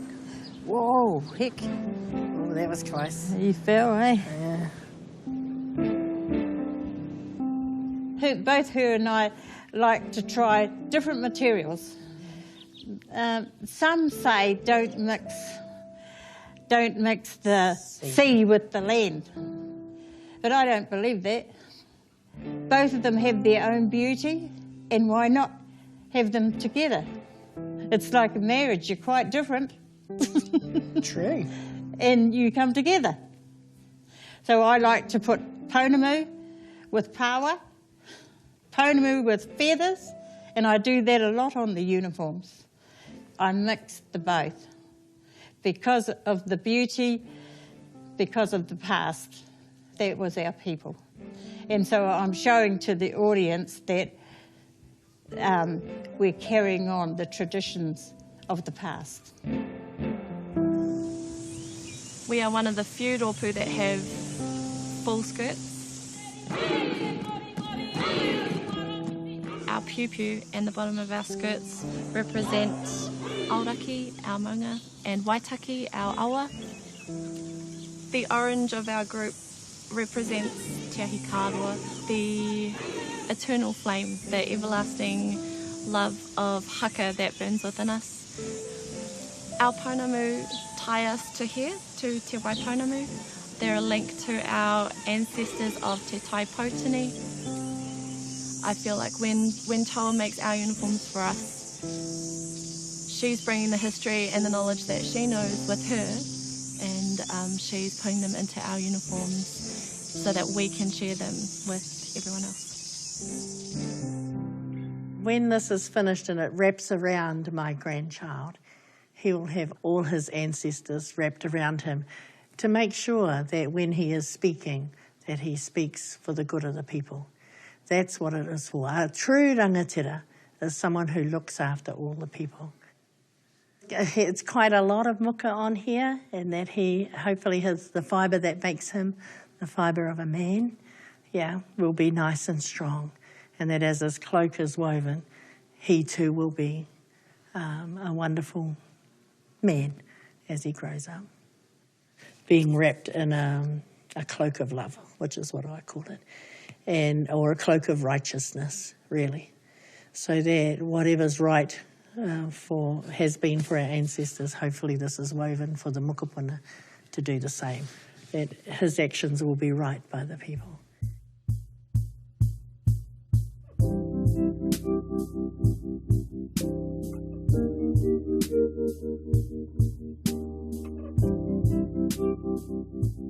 I guess we're trying to say to our younger generation, you can do it. Our elders did it, you know, why can't we? And we need to hold on to these things because the materials don't last forever. These fragments we know are over 500 years old. They're found at Kaitorite, and they're the earliest examples of Māori textiles that exist. One of the things that I overheard Mum talking about are the type of stitching that's now happening, that was happening 500 years ago, and how some of that stitching is very familiar, and how some of it is stuff that that weavers could learn from. Yes, that's exactly what we do today. Same weaving, same technique. This is exquisite weaving. It's very, very fine. It's very precise weaving. Beautiful. You would have to have a lot of practice to get this technique. I look at it and think about our people way back then, our ancestors, at what they did. Can I just talk about patterns? Because I love that subject. Patterns. Yes. Patterns to me come from nature too. Yeah. And by that I mean, you look at a praying mantis when it's praying and have a look how you've just hit on it, how his legs are shaped. Yeah. You look at it, there's your triangle straight away, right? And you look at the sea in the wake of a ship, you see it going like this, there's your other pattern, there's your aramoana pattern. Patterns come from nature and from everything to do with it. Look at all their shapes and all their colours, that's where patterns came from. They don't belong to you, they don't belong to me. They're the universe. 500 years ago, we were doing whāreki with our traditional natural resources. Skip forward to 2015, 16, 17, and we've now got our weavers using those same techniques, that same patterning. And it's awesome to see Nani Mu and Auntie Dau ki roto rā hoke. Nā, I tēnei wā tonu ka tahuri ki te Citizenship Ceremony I nainei, o reira kia au tonu mai mātaki taki tonu mai hua mā kia tahuri ake tātou. I really do feel like we're in the Super Bowl. Okay, we're on. And I'd just like to say a big kia ora to our whānau out there in the internet world watching live. Look, we're about to commence with the Citizenship Ceremony, and I'd just like, well, we're not going to muck around here. I'm going to invite the Honourable Leanne Dalzell, Mayor of Christchurch, to welcome our candidates who are about to become new citizens. Kia ora.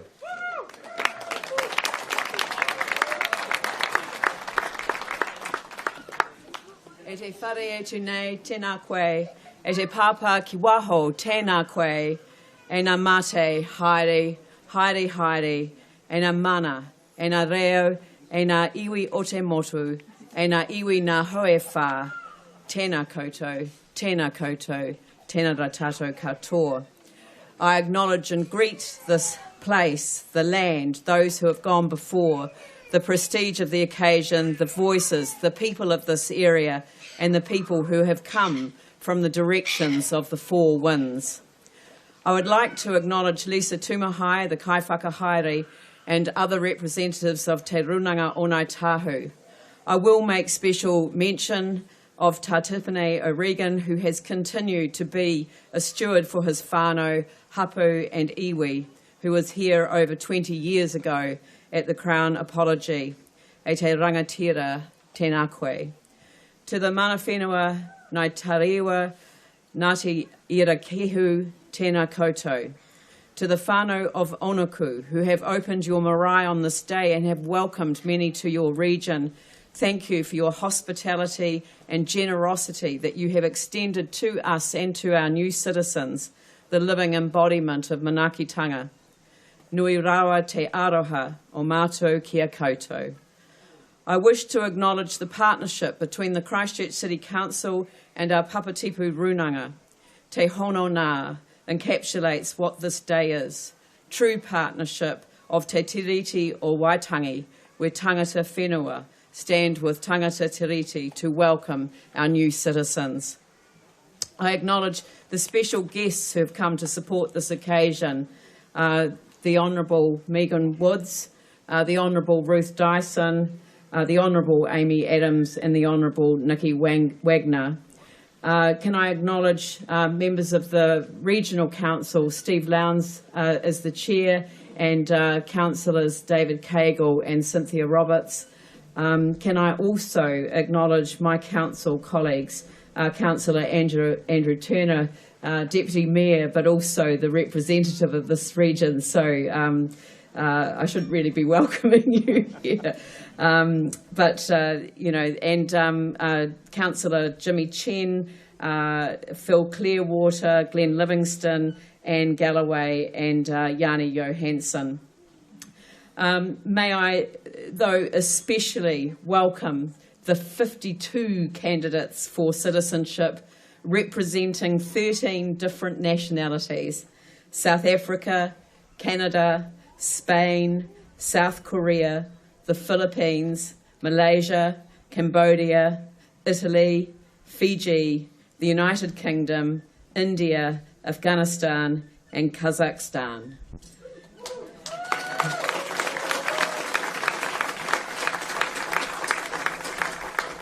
And may I please also welcome the friends and family who have made the journey to Onuku this morning to support you on this significant occasion. It is an honour and a privilege to officiate in these proceedings on this day and in this place, which is rich in history, tradition and symbolism. And now we actually come to the official part of the ceremony. So I'm going to be giving you a few instructions, and then I'm going to invite Melinda Perez to come over to read the names. Well, first of all, I'm going to begin with explaining the process. So I'm going to read the oath of allegiance or the affirmation, and I'll be asking you to read that and follow me. So I'll be breaking it up into bite-sized parts of the sentence so you can just follow on from me.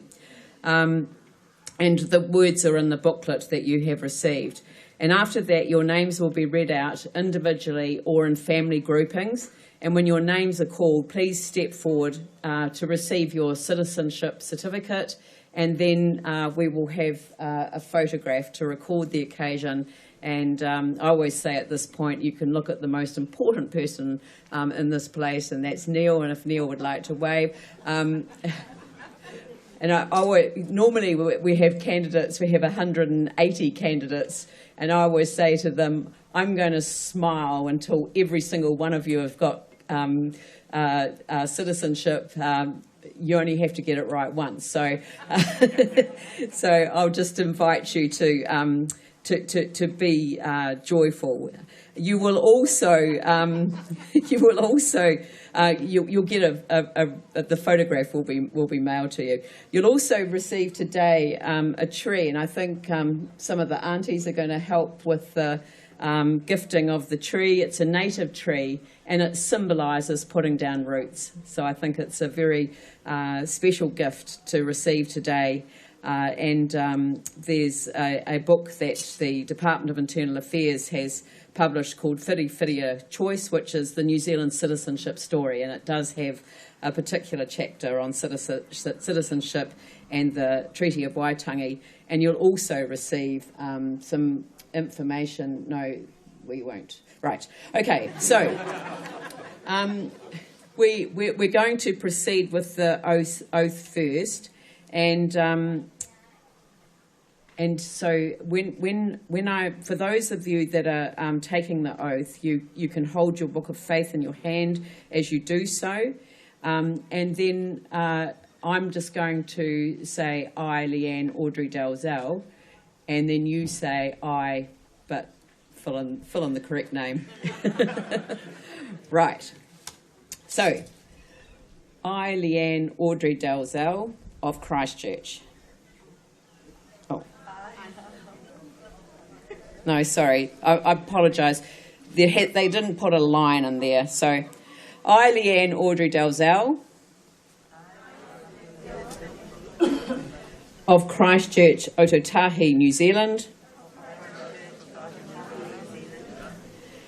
swear that I will be faithful and bear true allegiance to Her Majesty Queen Elizabeth II, Queen of New Zealand,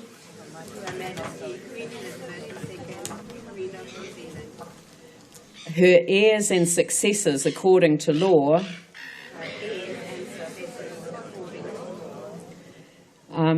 and that I will faithfully observe the laws of New Zealand and fulfil my duties as a New Zealand citizen.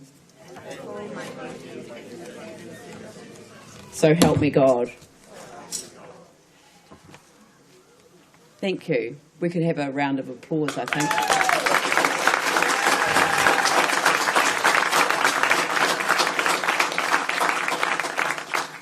And now for those who are taking the affirmation of allegiance. It's also printed on the same page, and we'll repeat again. And the reason that I'm fluffing up here is that they've repeated the oath, so was struggling to find the affirmation. But anyway, I, Leanne Audrey Dalzell of Christchurch, Otautahi, New Zealand, affirm that I will be faithful and bear true allegiance to Her Majesty Queen Elizabeth II, Queen of New Zealand,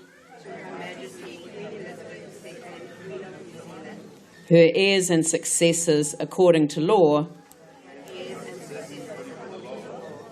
and that I will faithfully observe the laws of New Zealand and fulfil my duties as a New Zealand citizen. Thank you. Applause.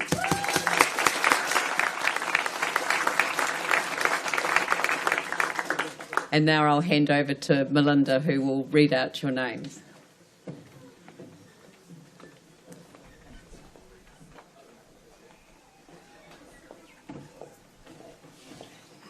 Someone for the plants. Someone for the plants, please. Okay. Right. Ready to go? Yes. The Ali family, Samantha Elizabeth Ali, Miss Kira Sheni Ali, Master Cullen Tain Ali.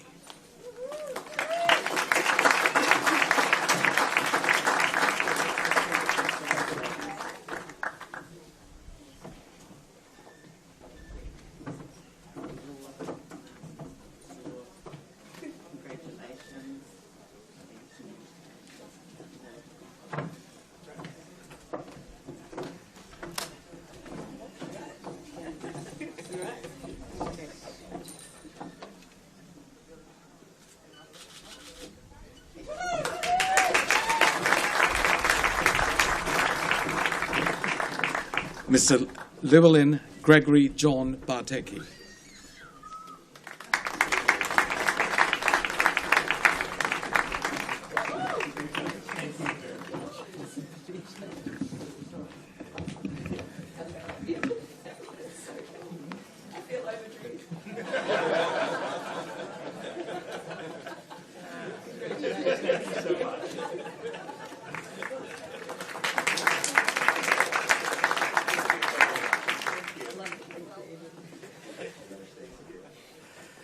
Mr. Dustin Desrosiers, Mrs. Jennifer Elizabeth Desrosiers, Master Tristan Andrew Desrosiers.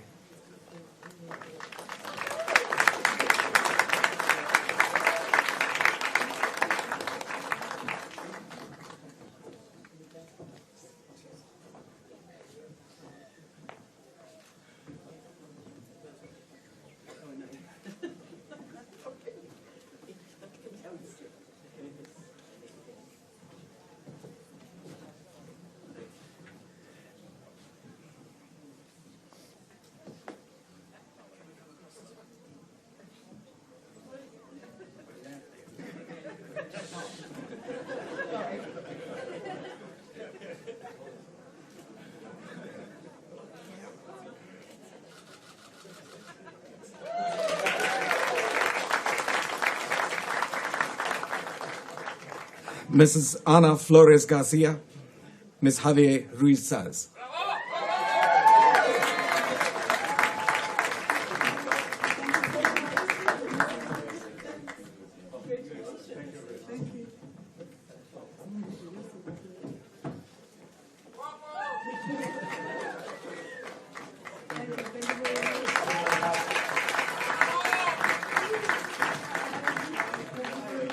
Ms. Michaela Herin Yoon, Ms. Anna Karim Yoon, Mr. Joseph Tao Yoon.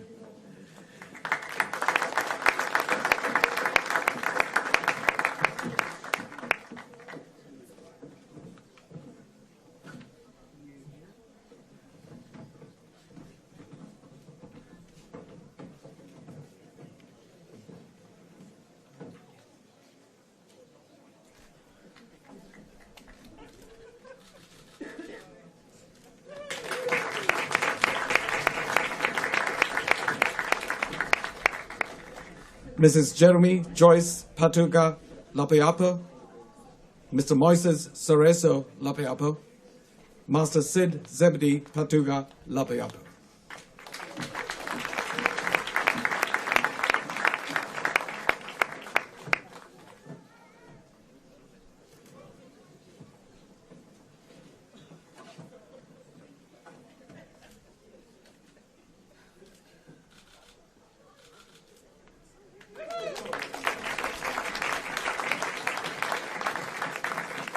Mr. Chin Long Lee, Ms. Shin Yu Lo.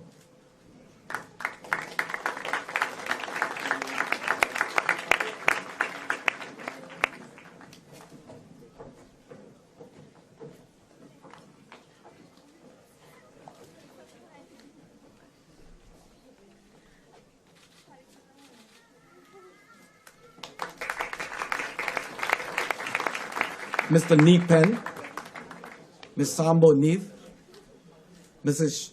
Shanvibo Pen, Ms. Mariti Pen, Mrs. Sokunthea Pen, and Master Samnang Pen.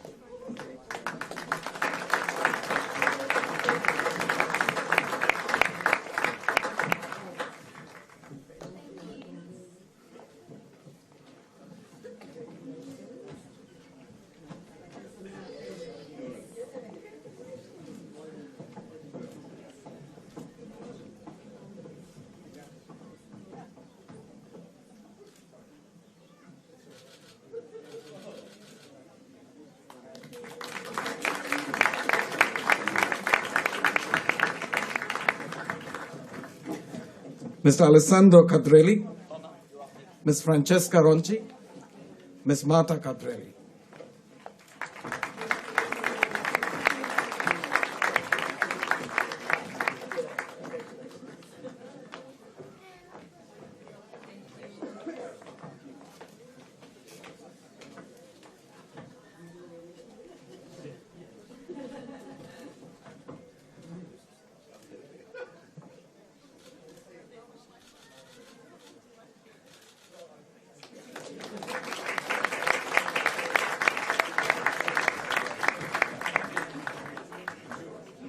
Mr. Hitendra Sen, Mrs. Sarita Devi Singh, Mr. Ravneel Singh.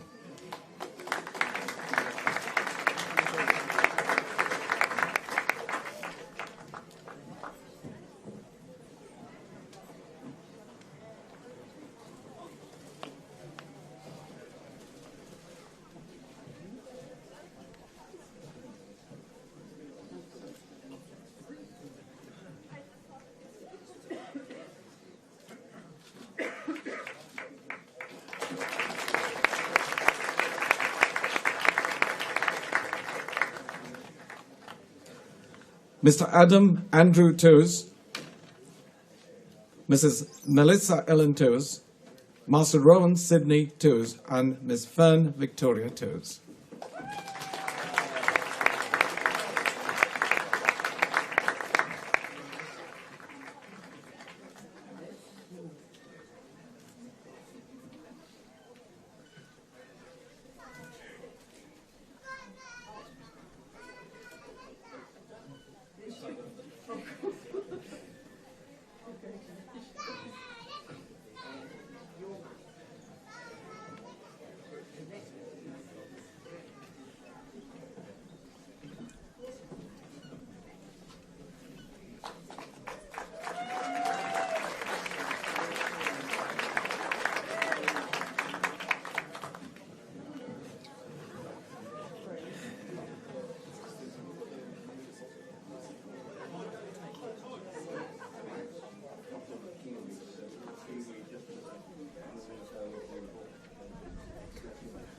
Okay, very good.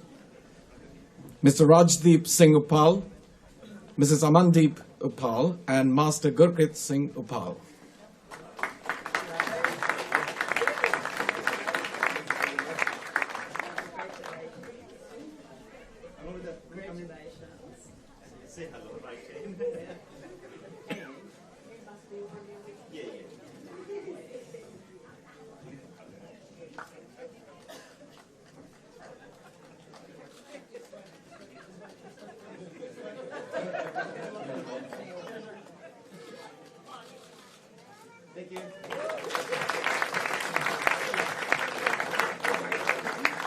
Mr. Jae Hun Woo, Mrs. Kai Wei Choi, and Mr. Francis Wonsik Woo.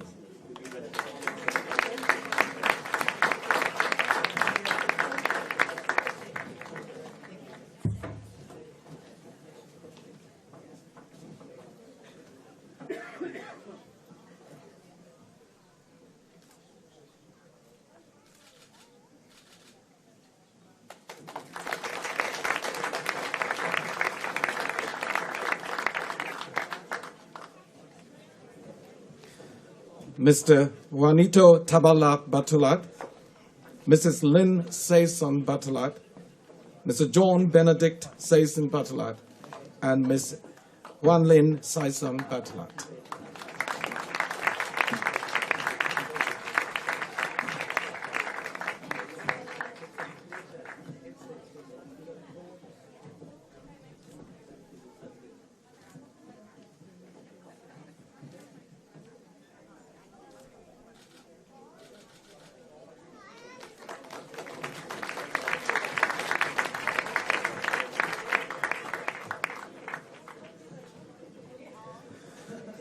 Mr. Syed Anwar Adeli, Mrs. Fatima Sharifi, Ms. Lida Adeli, and Master Samir Adeli.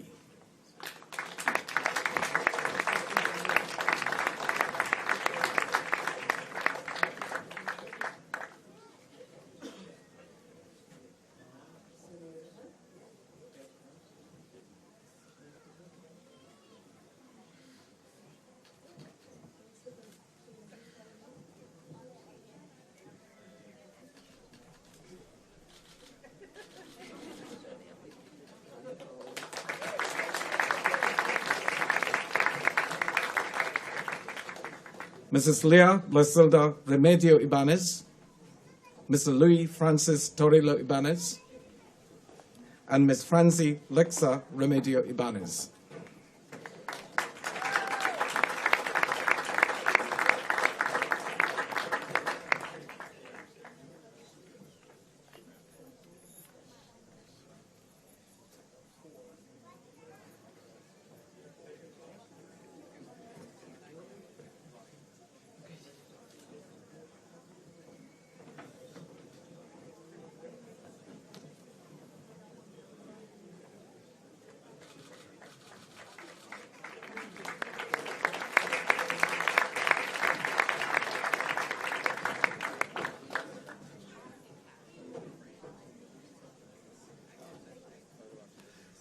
Mrs. Daljit Kaur.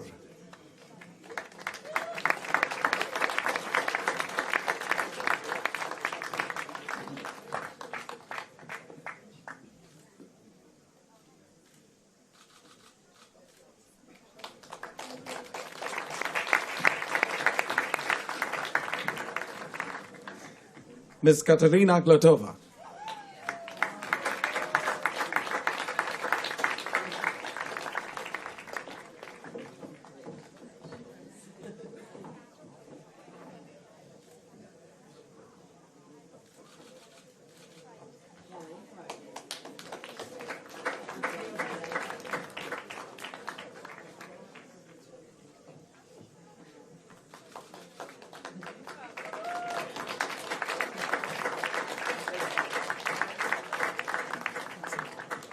That concludes our presentations. I'll hand you back to Mayor Leanne for her final remarks. Can you take that? Sorry. Yeah. I just did that last little bit because that is Councillor Johansson's sister-in-law.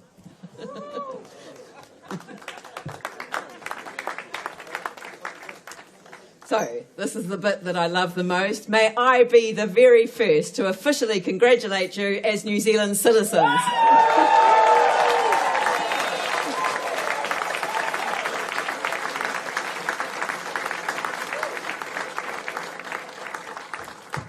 Sorry, I need to put that down. I'm too short. Can someone put it down for me? Sorry, it's just very, I'm too short. I can't see over the top of it. I hope that, no, I need it down. Sorry, it's sticking up in my face. Sorry. No. Yep. That holds? Yep. Oh, no, I was, sorry. No. Sorry. Anybody from the comms team floating around that knows how to handle a speaker, a thingamajig? Microphone. Yeah. Sorry. Yeah. I do, sorry about that. I hope that you will always remember this occasion. As I said before, the fact that you're gaining citizenship on Waitangi Day makes this occasion even more significant, as it is today that we reflect on our bicultural nationhood that has enabled us to celebrate the diversity of the multicultural society that we have become. When I first became mayor, I was asked by the City Library to write what Waitangi Day meant for me, so that they could share that message with all the children who were learning about the Treaty of Waitangi, our founding document.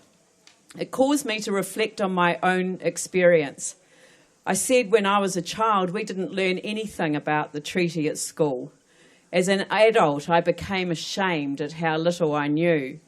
We didn't know how to pronounce the names or even know the meaning of the places where we grew up or the schools we went to. I went on to say that I was pleased that young people today learn about our shared history with Māori, good and bad, and not just the history of the European settlers. The treaty in modern times has served as the basis for resolving grievances that arose when its principles were not honoured.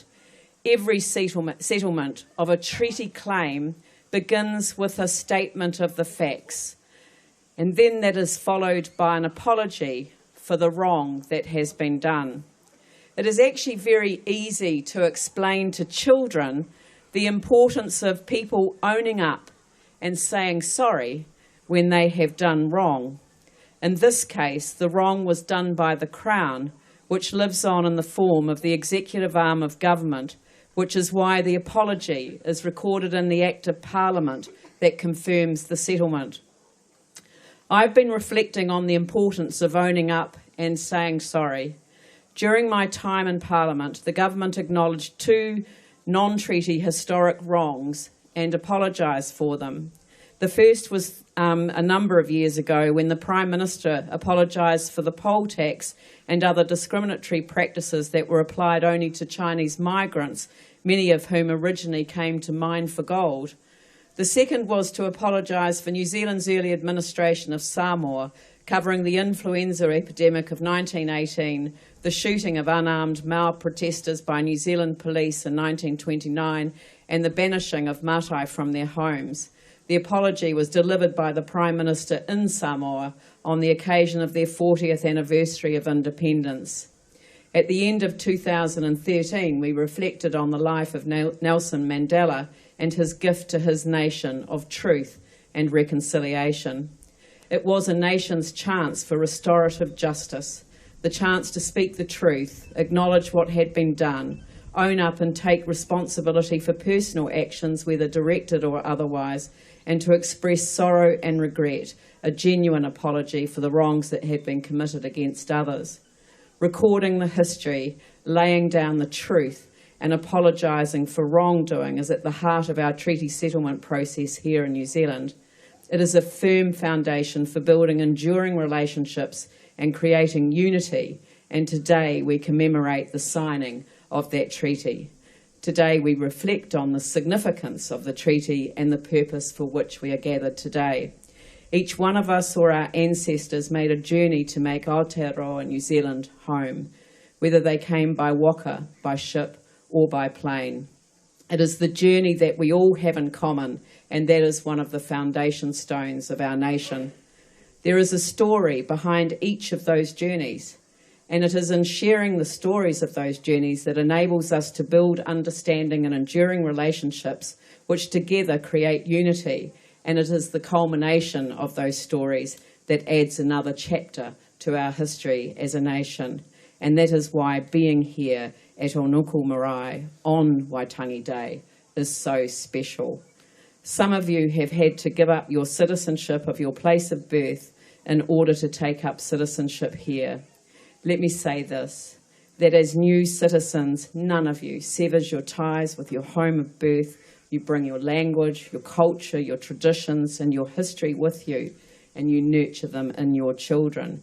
And we, the wider community, are all enriched by your experience and all that you bring, and you gain another home as a citizen. Ngā mihi nui me te araha.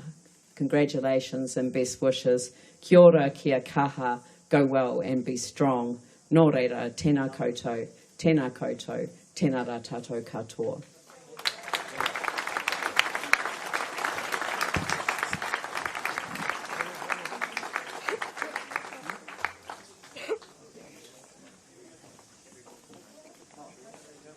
Could everyone stand for the national anthem?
Kia ora, Leanne. Thank you very much.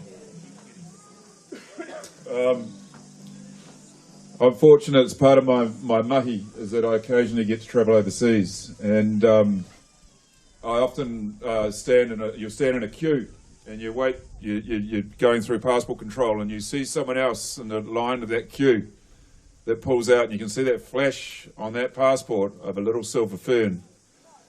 And you sort of look over at them and you wait for them to turn around. And then you just sit there and go, bro. And every time, doesn't matter, what you have the, Korean New Zealander or Chinese New Zealander or Indian New Zealander or whatever, they all look like it, bro. Or they'll give you that eye flash, and you're like, yeah, man, yeah. And it makes you feel good because it's sort of it's a little bit of home that's right there, standing with you in that queue.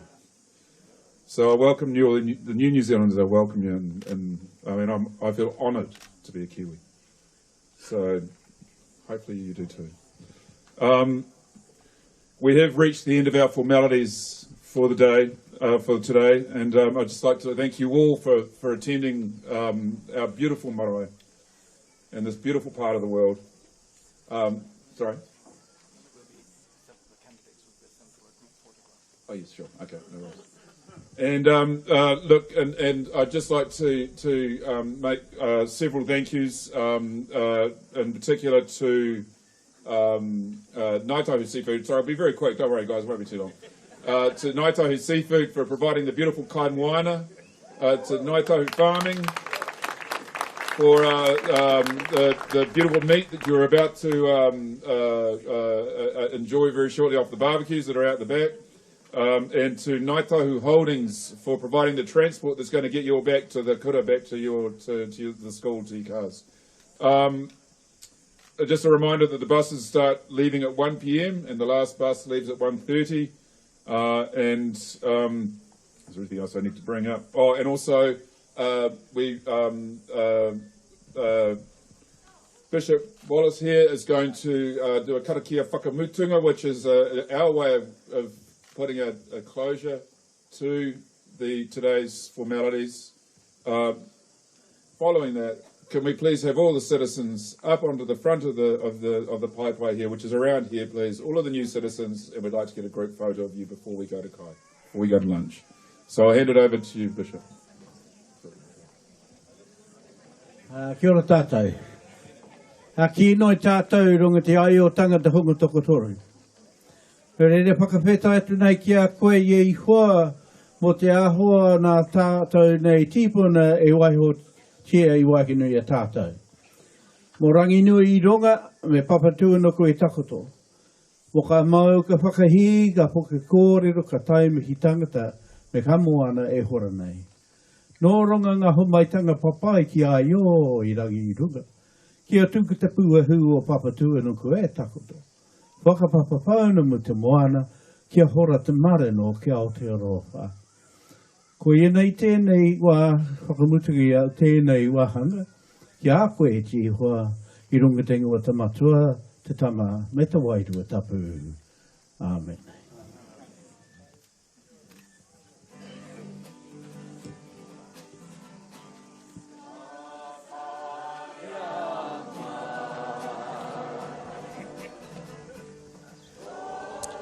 Nō rere, rangatira mā tēnā koutou, nau mai hoki mai ki te pāhotanga. There you have it.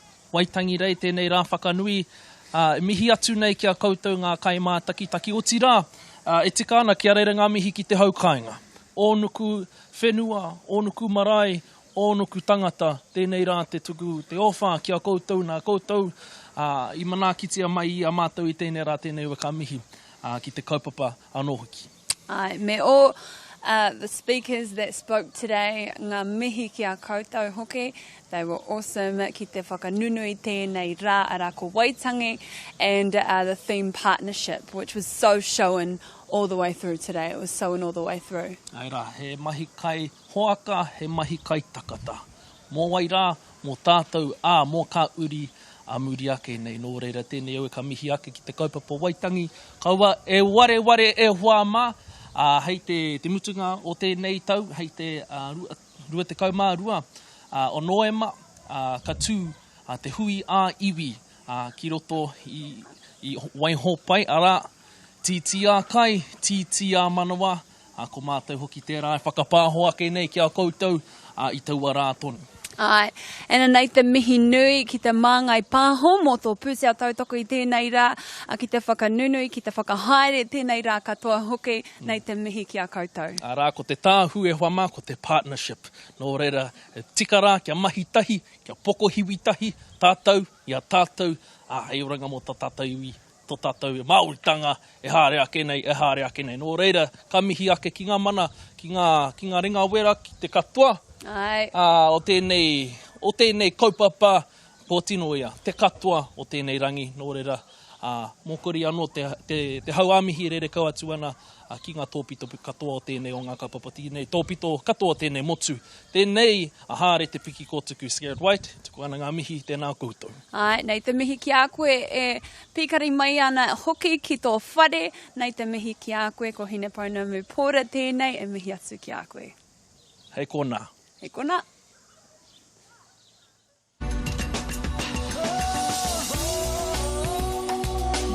He mea tautoko nā te māngai. Ngai Tahu.